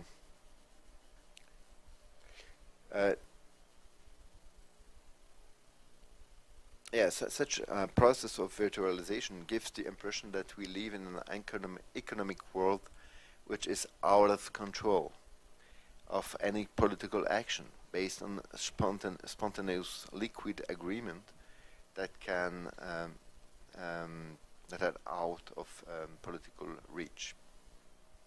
At the end, there is a growing sense of vulnerability, maybe of liquidity and of social malaise, which is growing in this situation, a sense of alienation, of insecurity and of fear of the future.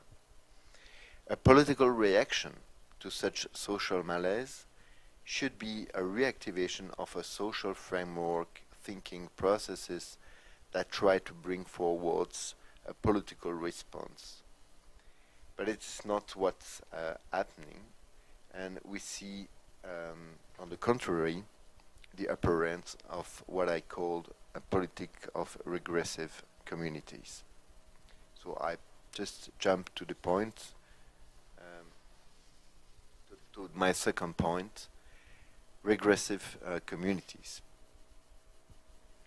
In the social void left by the consequences of such political agenda, another issue has dominated the political scene during the last years. It has taken a lot of attention, especially in Europe and America, and now in Brazil, as I heard. I call it the longing for regressive communities. This tendency grows in the context of a crisis of the neoliberal agenda. So the idea of an open market society, of globalization, of financial capitalism, and so on. I don't mean crisis in the sense that this process has come to an end. On the contrary, it is continued through political reforms, labor reform in France, in Brazil too, and is more accentuated than before. I mean crisis in the sense that the legitimation of such reform they have lost the rest of credibility they had a decade before. For a lot of people today, the promises accompanied by such by neoliberal ideology are just illusions. The neoliberal agenda, so I mean, neoliberal could promise something like an openness, global openness. It may be the only thing that it could produce. So the idea that in market relation, in market exchanges, we are in an open global world. So let me say a word about the regressive communities I mentioned before. First of all, it is a claim that grows under the condition of a destruction of solidarity. As we have seen, the ideal of solidarity has been attacked by the neoliberal agenda, and it has left a situation of broken social links where individuals are left to themselves, isolated and alone. This is a situation of social malaise existing for an important amount of people, accompanied by practical difficulties in relation to work, social security, and so on. Social malaise are based on objective aspects of the situation, economic conditions, work situation, experience of this liquid value in actual capitalism. It should not be treated as an invention, because it has an objective dimension linked to socio-economic condition in present capitalist societies. Under the condition of the scheme of regressive communities, the question of the social and, of course, of solidarity is not raised as a kind of political perspective. The solutions are not seen in the social and economic condition. Those aspects are avoided by the scheme of regressive community. The idea is subjective belonging, replacing the issue of the social and the political solidarity. Here the idea of community is not based on an objective experience, but on subjective ideals related to a diffuse sense of belonging to a collective. For example, the nation, which is an abstract collectivity, or an imagined collectivity, like Anderson said. In fact, in those politics, the positive universe of belonging is a reference, but it stays somehow undetermined. If it would be more precisely defined, it should be objectively framed and depicted, which would raise problematic aspects related to this pure collective. As a consequence, it has to stay unspecified and relatively abstract to be effective, but also with some loosely signs of practical plausibility based on typification. This idealized community only can define itself, and is a very important aspect, I think, in opposition to an external figure. This figure serves as negative reference to affirm subjectively the positive aspect of the inner community. This figure of the outsider is necessarily for this subjective construction, and it can't really work without it. Regressive communities need this outsider, and it can be different entities. It can be the Muslim, it can be the Jews, it can be a lot of figures that are occupied with this targeting. This external figure not only offers the point that permits to affirm the existence of an inner figure, a positive community of belonging, it also offers a reference point that symbolizes problems of the present situations. Being defined as a negative figure showing negative qualities, these outsiders are transformed into causes of social suffering, the causes of social malaise. Their presence symbolizes actual difficulties related to the malaise. These outsiders are seen as the cause of the present situation, the difficulties of the situation. If I suffer, that's because of them, said the guy believing in such a scheme. In analyzing the rhetoric and public discourse of the powers activating the scheme of a regressive community, we can observe the work of targeting specific groups and persons. So I did a research with a colleague on the internet of extreme right, so we just published a journal based on this research, which take over a lot of the work you mentioned before, Louis, of the Frankfurt School on prejudices in the 40s. So there are so the outsiders are systematically transformed into the source of the problems in a process of identification.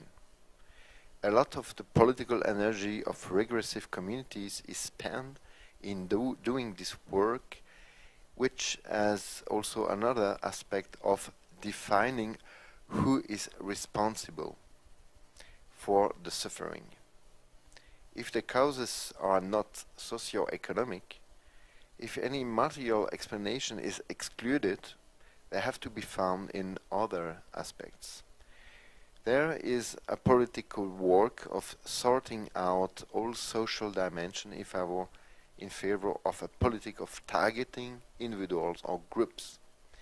Here again, it is this out figure, the outsider, who is defined as responsible for the situation. And in defining this responsibility, the politics of targeting also defines the solution.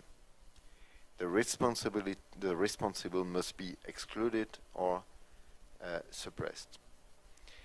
If the outsider is the cause of the problem, then its disappearance will automatically resolve the negative situation. For example, if Great Britain get out of Europe, the situation will automatically be better. If migrants are put out Switzerland, then the country will be in a better state. Or I can take other examples. So we have a lot of such cases today. Another aspect of such a targeting politics is that there is a strong emotional component in the scheme of regressive communities. The situation of social malaise are often linked to suffering and angers, a negative experience that is full with negative emotions. One of the typical aspects of a classical liberal attitude is to repress these negative emotions outside the political field in favor of a rationalistic attitude of control and of problem solving. And a typical attitude of a politics based on the idea of the social and solidarity would be to articulate this emotion, angers and fears, into a social politics that strives to resolve politically social malaise and suffering. There are kinds of political sublimation of angers and fears related to social suffering. But in the scheme of a regressive community, we face a radically different political attitude which breaks with this liberal as well as socialist political mode. Such a politic is not trying to sublimate those angers into political reason, but to encourage and reinforce those negative emotions. If they are not creating them because they are objectively anchored in social situation, negative experiences, they are constantly reinforcing them as well as canalizing them. In the sense of regressive communities, the regressive politics is not an arena of public reason anymore, where emotions are sublimated. It becomes an active production of negative feelings and fears. Such emotional energies are used politically to constitute a political power, used by the agitators or the actor of the scheme of regressive communities. In their famous study, sorry, I just forgot, there are a lot of points I just didn't show. In their famous study on the American agitator during the 40s, called A Prophet of Deceit, Leventhal and Guterman used the idea of psychoanalysis in reverse to describe similar manipulating endeavors of political agitators. Psychoanalysis aims at transforming unconscious trauma and negative emotion into narratives formulated in symbolic ways, operating a displacement of traumas on a symbolic scene. This is the aim of the therapy in psychoanalysis. But the fascist American agitator analyzed by Leventhal were doing exactly the contrary. They were starting from fears and angers, encouraging them and manipulating them through a canalization serving political goals. A regressive community is based on a kind of pathological internal process. If the causes of the social malaise are social and economic, they have a material dimension and are linked to social objectivity. But the dynamic of the regressive community doesn't give any response to those problems. On the contrary, they reinforce them. The politics of targeting others made by the politics of regressive communities are similar to a doctor making the contrary of his job. Not healing the patients, but reinforcing their disease. As Leventhal and Gutterman says, just missed points. Just the quote, the citation though from a text resuming their study. Malaise can be compared to a skin disease. The patient who suffers from such a disease has an instinctive urge to scratch his skin. If he follows the orders of a competent doctor, he will refrain from scratching and seek a cure for the cause of his itch. But if he succumbs to his unreflective reaction, he will scratch all the more vigorously. This irrational exercise of self-violence will give him a certain kind of relief, but it will at the same time increase his need to scratch and will in no way cure his disease. The agitator says, keep scratching.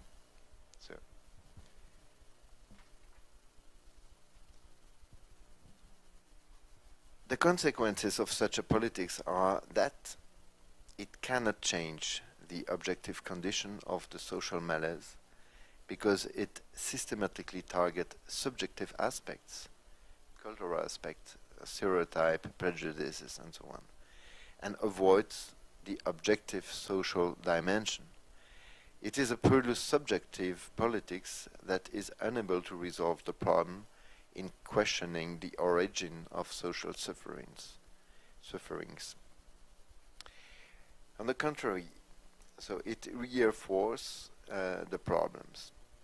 Moreover, the scheme of regressive communities produces the processes which are the basis of their action. It is the infernal cycle of such politics, and it is also historically the silly fate of fascism. The absence of such socio-economic objective solutions reproduce the social malaise that these actors are using in their regressive politics. So it is like a cycle that is alimenting itself. So they produce the problem they are using in their own politics and so on. So we can say that a regressive community is the contrary to what we described under solidarity.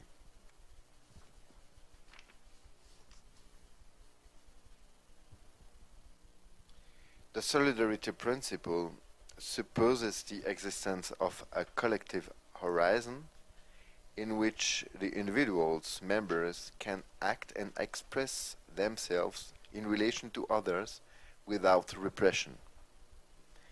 Second, it authorizes a kind of public reason, a reflective made with other, or reflection made with others concerning the shapes and boundaries of solidarity. It is based on discussion and inquiry, and not based on emotional construction of an external negative figures. Moreover, solidarity is based on a principle of inclusion and not of exclusion and immunization of different groups against others. And the third point is that solidarity is a normative principle which gives an orientation to the individual subjects, but it never can be only an idealized norm. It must have practical consequences and must have a material dimension. It is anchored in social objectivity. So I think that do I have time to finish? Yeah. I think that we are facing today, so I come to my last point.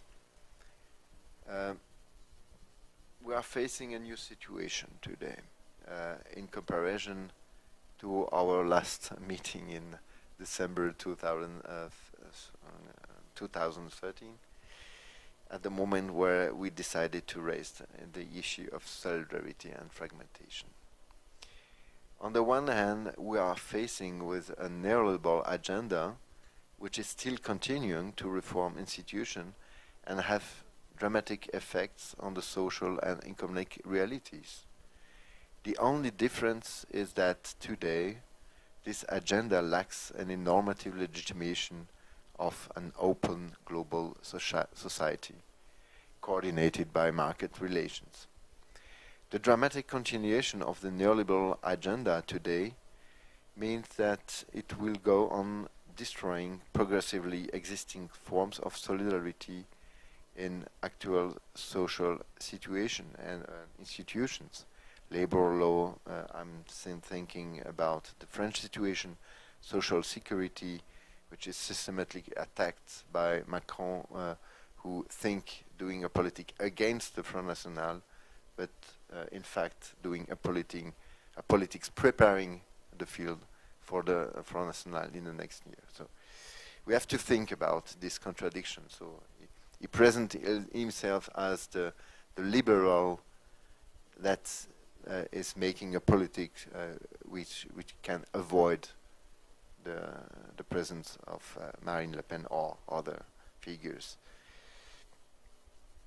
On the other hand, we are facing a politics of regressive communities which could appear as a kind of resistance and political response against or response to the destruction of solidarity conducted by the neoliberal agenda.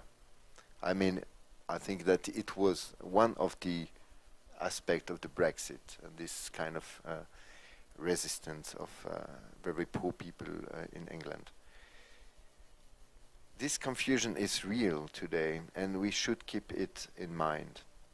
We know that, in fact, it is not a resistance at all, but the continuation of the objective process of the neoliberal agenda with new words and of a subjective politics of hatred and prejudice targeting others and outsiders. But it is a new situation for all the actors that are conducting a politics based on the ideal or idea of the social. We should reaffirm and rethink solidarity under these new conditions. Today the situation is the following. The solidarity principle is not facing one political opponent but two, the neoliberal one and the one of the regressive communities. So we have to be wise in our critics in a huge political and ideological confusion nowadays, which is very dangerous, I think. The defense of solidarity should continue its critical project based on the idea of the social and the systematic critique of the neoliberal agenda. We should not take the defense of liberalism in opposition to regressive communities like Macron in France. But they have to be careful, and this critic have to be careful and reflexive, because the tenets of the hatred politics are also quite criticizing elements of this liberal tradition. Its political openness, its tolerance, its sense of liberty, and so on. A defense of solidarity should not signify that the critique of the neoliberal agenda confuses with other the core value of liberalism.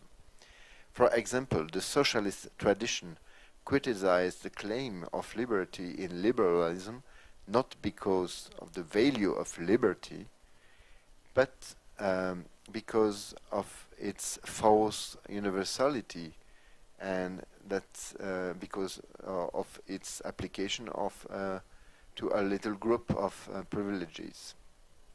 This normative ideal did not have an objective content for the main part of the population.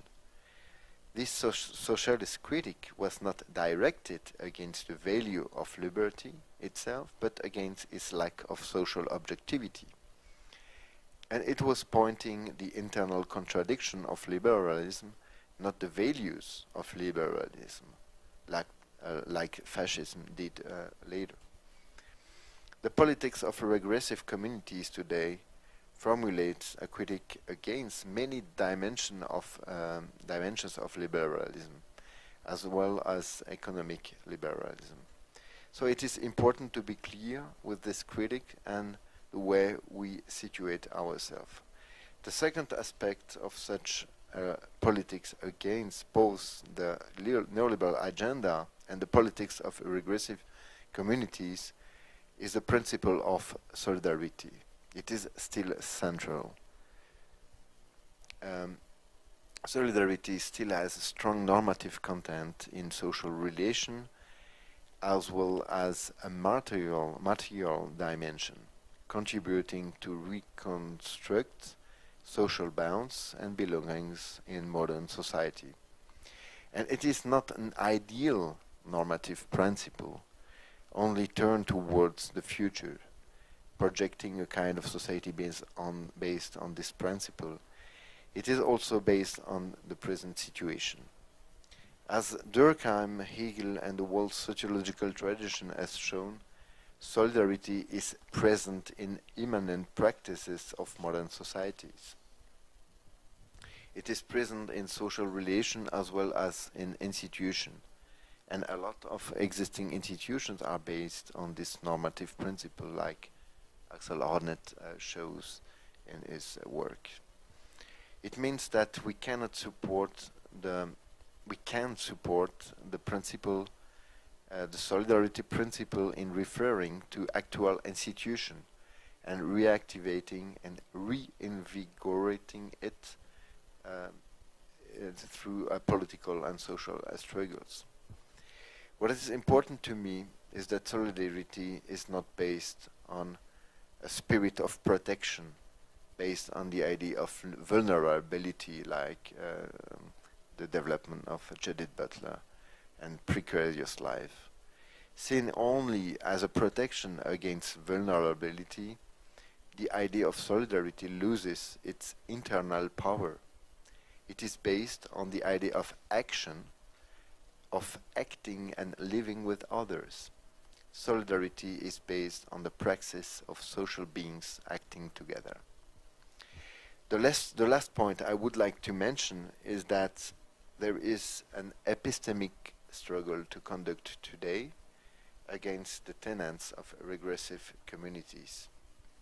One of the goals of those political actors is to reactivate permanently the division between us and them, in and out, the insiders and the outsiders, the national and the strangers, the inhabitant and the migrant, the nation and the world, and so on.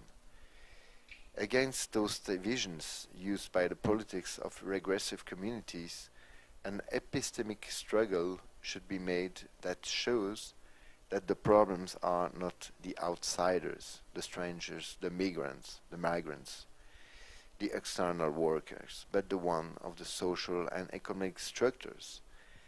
Reconstructing solidarity also means, in my view, a kind of public inquiry in which we show that the sense of the social malaise is growing because of social, economic, material condition of capitalism, and not because of the presence of outsiders. To reconstruct solidarity means, as a conclusion, that the standpoint of the social as a way of seeing the world should be systematically defended, and it's the best way of struggling against the hatred politics of today. Thank you very much for your attention.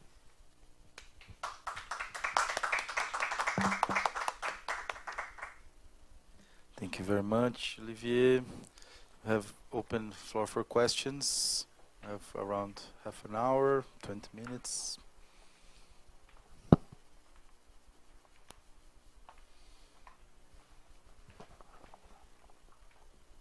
Yeah, thank you very much, Olivier, for this impressive speech. I agree with nearly all of you mentioned, but I have one thinking, is there not a little bit more of paradox effects? The first one, I would say that you didn't say anything about the left in the past. And I think what we discuss in the Institute for Social Research as the paradoxes effects of normative progresses. For instance, the effect of values like self-realization, like individualism, which is also discussed on the left. The paradox effect could be this duty to self-realize, to self-optimize oneself, the duty to be self-responsible for one's own life, which was in the 1990s was part of left-wing thinking too.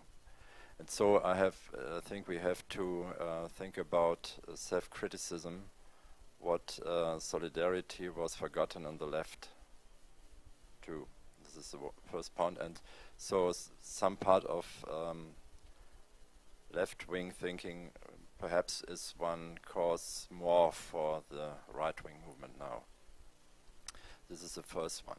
The second one is I see a paradox in the right-wing development because there is an internationalization of nationalism, which is a paradox formulation in Europe. You see that no political tendency, in my view, is more internationalized than right-wing. We saw these meetings, it's on European level, meetings of Le Pen with the German right-wing and Hungary and Poland and Austria. And they can meet together against Islam, of course. They have a common third. They can meet this, but they have to deal with the problem that they have to internationalize their nationalism. And this is, I think, is a paradox element in this. So it could be that the paradox result of this is that the right wing is more Europeanized and is talking about Europe, for instance, than other politicians in Europe. So I think there something about paradoxes of the left in the past, and perhaps paradoxes of this development of the right now.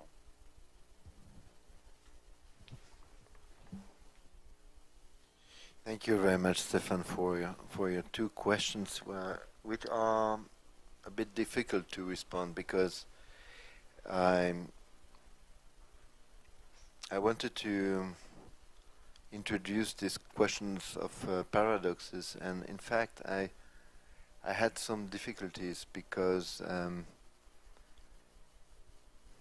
maybe I think it's a very interesting concept, but there is something unavoidable in the paradox, you know, and I think this issue was avoidable. So. I did not want to mention our concept. Yeah, but I tried to do that to see that as paradoxes of neoliberal agenda, and I have difficulties and that I let that aside, and I worked in fact more with the concept of contradiction, because I could refer to texts in the history which were helping in this interpretation, but I think it is a problem, and we should work on that. And the first question you mentioned is very important, I think, and it has a lot of thing to do with thing that Louis mentioned before. I think that somehow a kind of a kind of development of the subject, of the individual. So Ehrenberg is talking about the fatigue d'être soi-même, and I think it has something to do with this evolution. So that you found some place, some protection in the community, which are given to you, some response you hardly found in your existence. I mean, liberty is something difficult. Erich Fromm said that in the 40s with the fear of liberty, and it is something difficult and strong to realize. We have to orient ourselves to find references, and so individual can break when they are lacking social material condition to make this project, to realize this project. So, and I think it is the case now. So this vulnerability, this fragility on the side of the social condition, this lack of bounds, these isolations. Also, what you mentioned, Louis. So you are working on the university. You have to publish articles, and it breaks the possibility of solidarity or the work we are doing. So it's really concrete, so really present as so. And I think this has to do. This situation of today has to do with a positive project of self-realization. So we studied that at the institute in the 60s. The idea of being free, of extending the possibility of experience, was directed against institutions, against kind of bourgeois moral bourgeois, which was introducing norms against self-realization, which was imposing a very conservative sexuality and so on. So this new subject was in the first time in the first period in a situation for liberation. It was an emancipation, and today it is not so clear. I mean, those norms are still present, liberation, emancipation, but under the condition, the new condition of neoliberalism. So the condition of difficulties in the work situation and with the social institution and so on.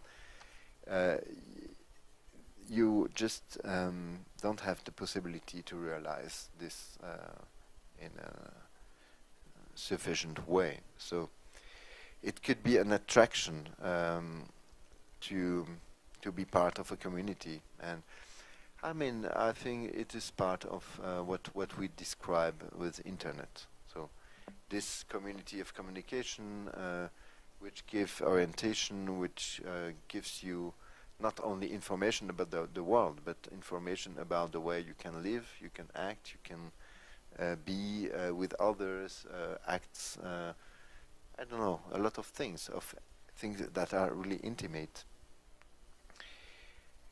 And the question with the left, so you mentioned this forgotten solidarity, I don't really know. I mean,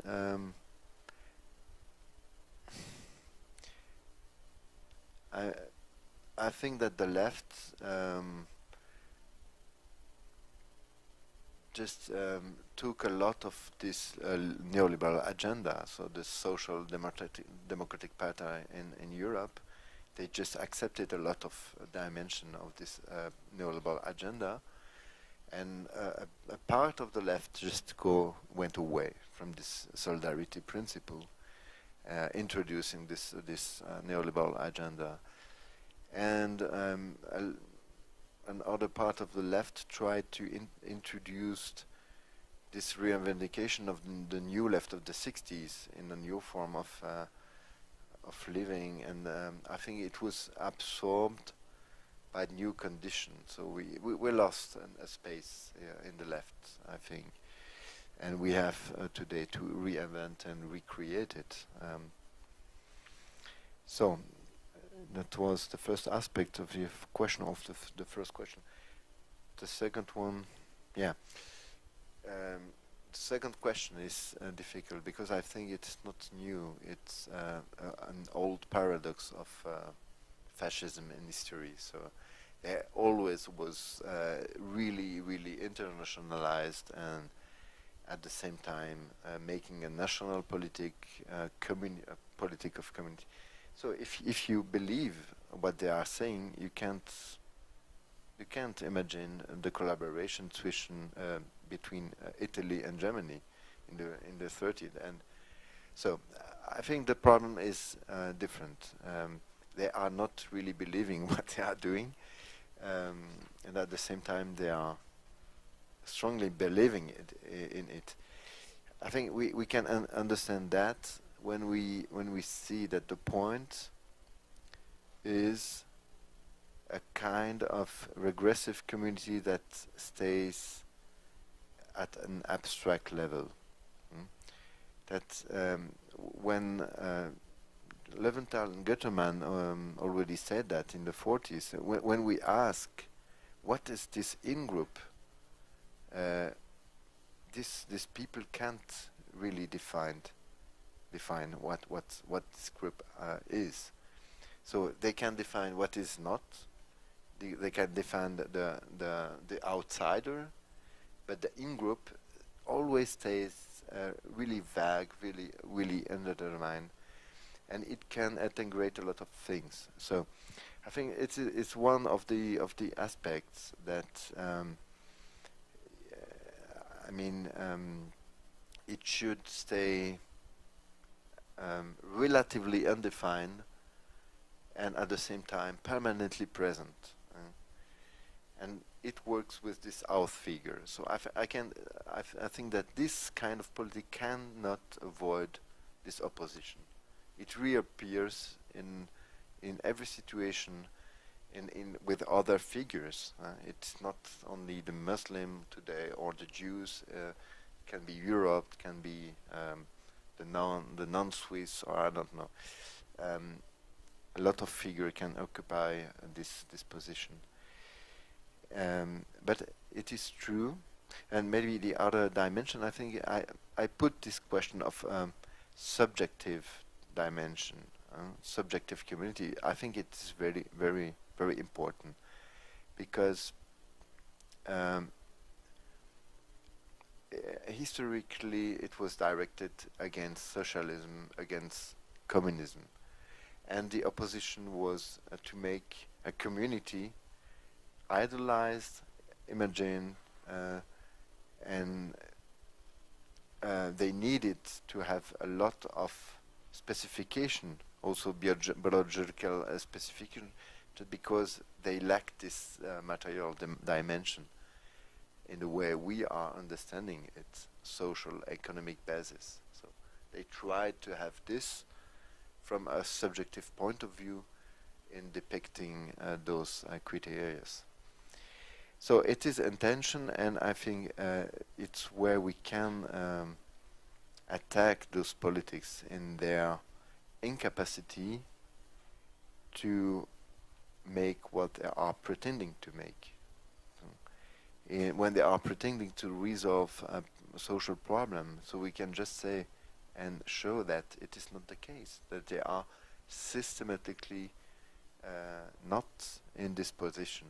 So, and if there is an importance for the left today, is to not to forget this whole solidarity, not to forget the material dimension, not to forget the idea of the social, not to forget all these principles which are part of its tradition and which are the best weapons against this politic of regressive communities, I think.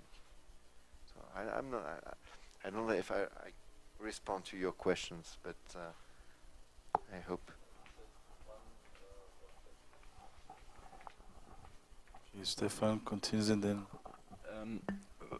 Sometimes I have the impression that the right wing make another kind of identity politics. That they have the opinion that all is good if nations live as nations with a national identity and they are not mixed, they are not multiculturalized. On this basis, they can cooperate with another. And so this is a problem because I think it is near to some understandings of identity politics, which is also on the left.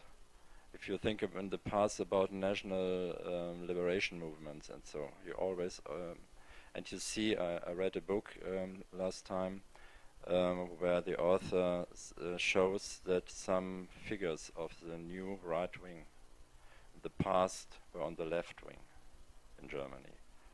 They changed the position, and he said the common ground is this understanding of identity politics. Now it's a nation. Before it was something else. And this is the danger, I think, and we have to think about that. I think it's a very important point, but if we see the different local movements of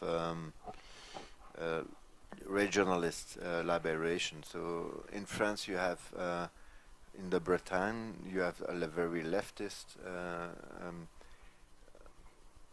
political orientation, with the idea that we fight at the global level with different part of the world, and we articulate our identity with this global level. So it is local identity is part of a universal perspective.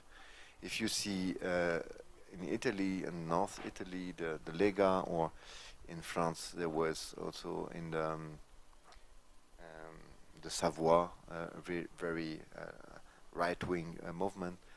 They just say we are this against other kind of the other part of the country, and they lack this kind of articulation with a universal dimension, and they also reify identity. And what's interesting is that this movement, this left movement of identity politics or regional politics, they never reified identity. They say identity is a construction. It can be a claim, political claim, but it's also a construction, and the boundaries are not fixed. We can discuss about that.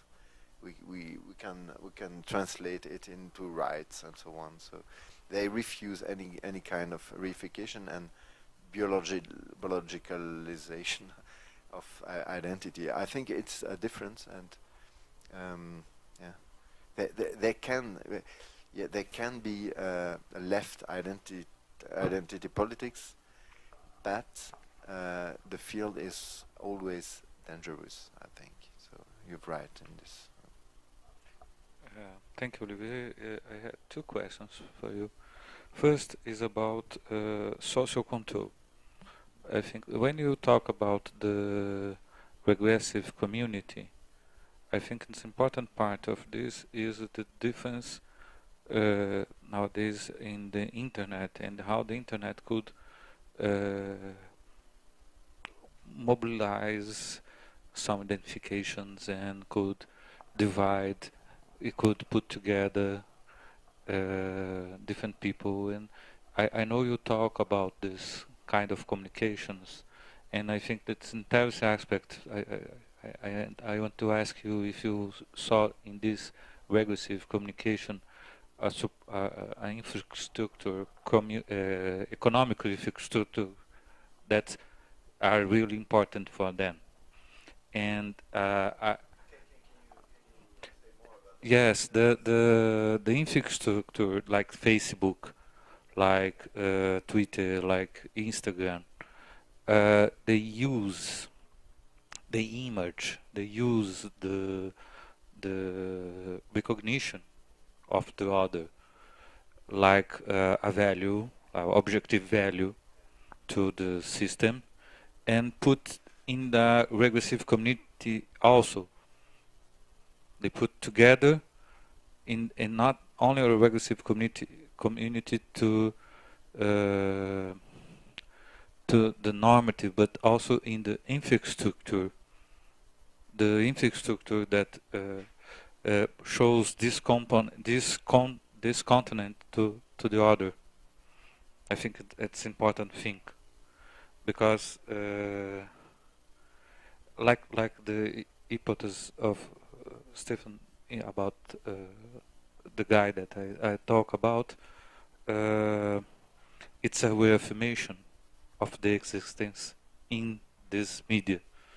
It's not really a person. It's a kind of image of the others, the whites or something, that the recognition of this and the mediation is the internet and Facebook and Twitter and this kind of enterprise. It's an enterprise.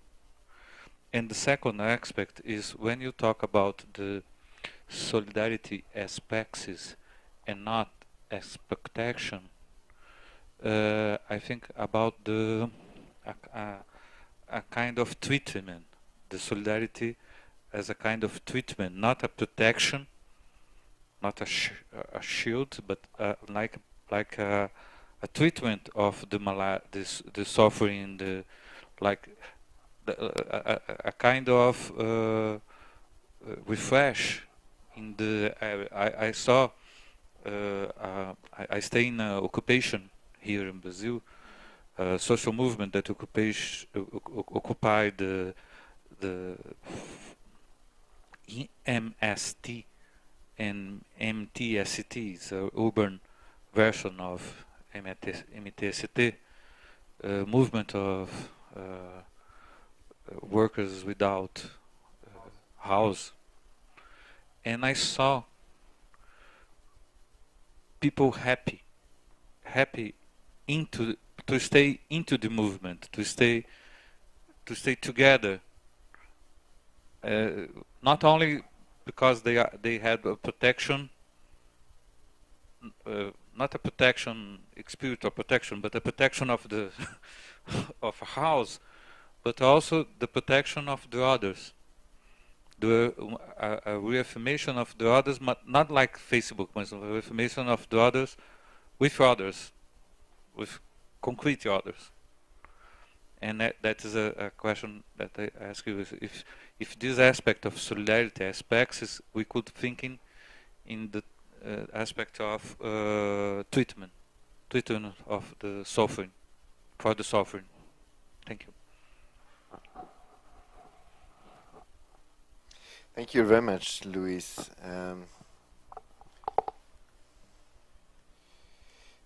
For those two questions. Maybe I will start with the second one, because I think it's an important aspect. When I mentioned this psychoanalysis in reverse, in the regressive communities, we can see solidarity is psychoanalysis in the good way.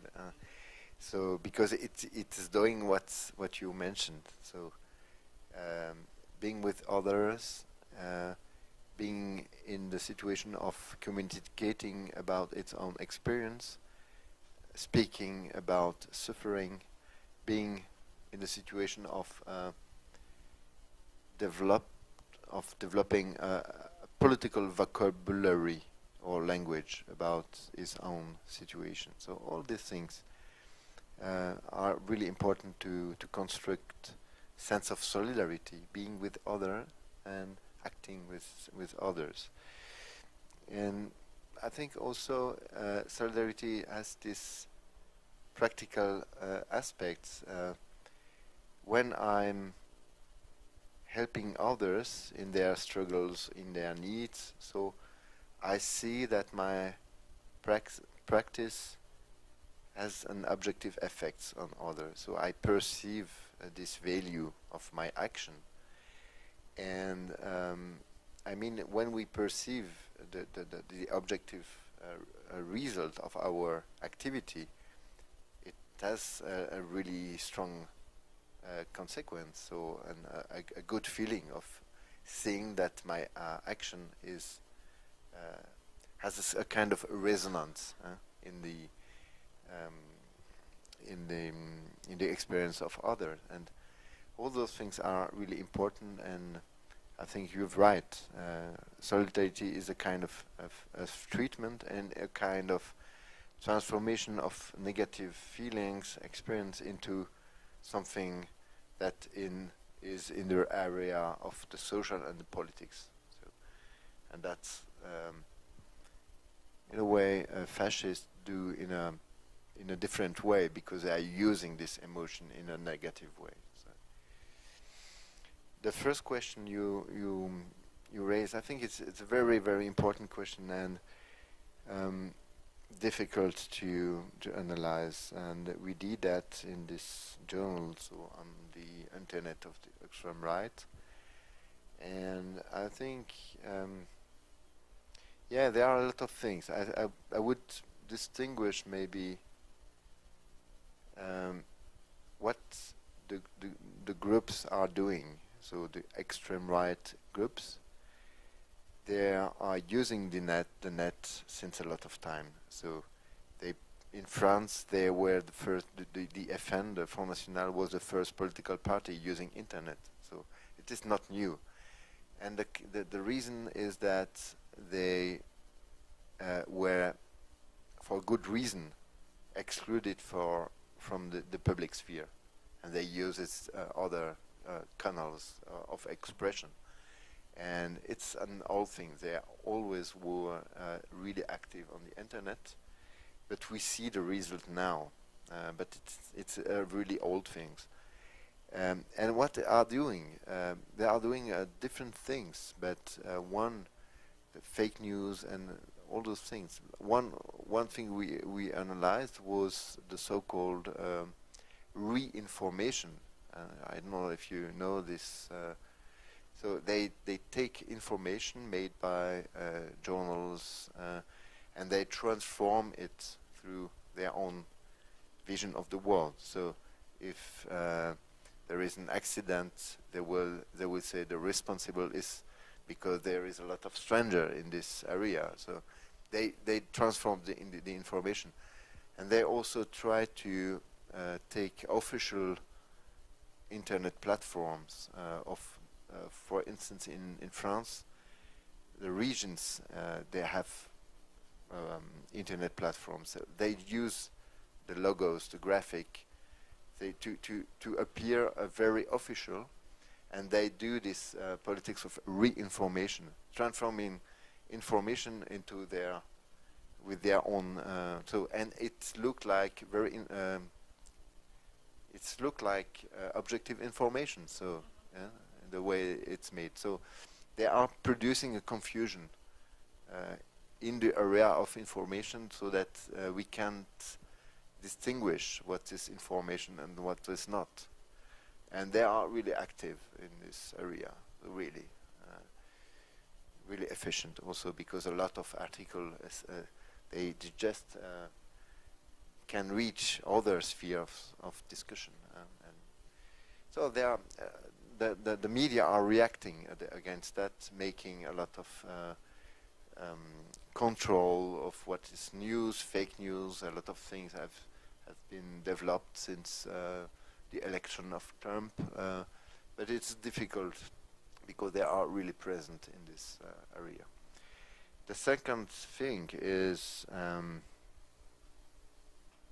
it has not to do with the extreme right politics. It has to do with the organization, what you mentioned. So I think we are living with the internet in a world in which we encounter the things we already know.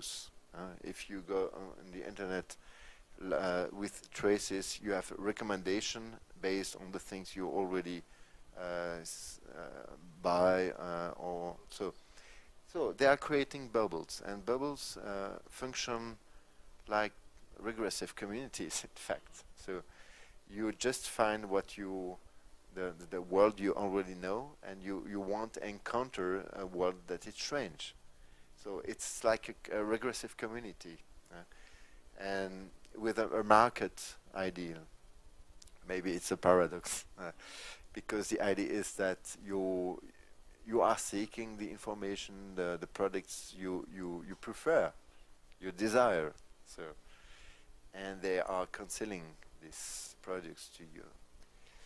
The third thing I think it's really important is that, and I studied this with Kai Dröge, a colleague of mine at the institute. How is functioning what we call digital capitalism? Digital capitalism functions like on the base not on human work, but on emotion, on bounds, emotional bounds, and it is important that the persons are linked in their practices, in their community, in their platforms, and it is the value, so to say, of digital capitalism. It means that digital capitalism is encouraging something like an emotional relation to others and to its own practical. And it goes also in the direction of regressive communities. So this kind of you have to act very quickly. You don't have the time to reflect, to think in a rational way. This rapidity, this acceleration, like Rosa describes. So all those kind of things are producing a kind of practice and subject that is far from a rational, reflective one, which always were, for Adorno and others, the kind of major subjects which could resist this emotional part, this involvement in regressive communities, So there are a lot of diverse aspects which are producing today a situation where, in fact, without wanting it, these tendencies of regressive communities are produced by different actors. So voluntarily by extreme right groups, but also in the function, in the way digital capitalism functions. Okay, thank you very much, Olivier, for your presentation. Thank you for the questions. We don't have more time here this morning, so we'll take now a break for lunch, and we come back at 2 with presentation from Mariana, directly from Recife. Okay, so we continue. Thank you very much for your presence. Okay, bye-bye. See you soon.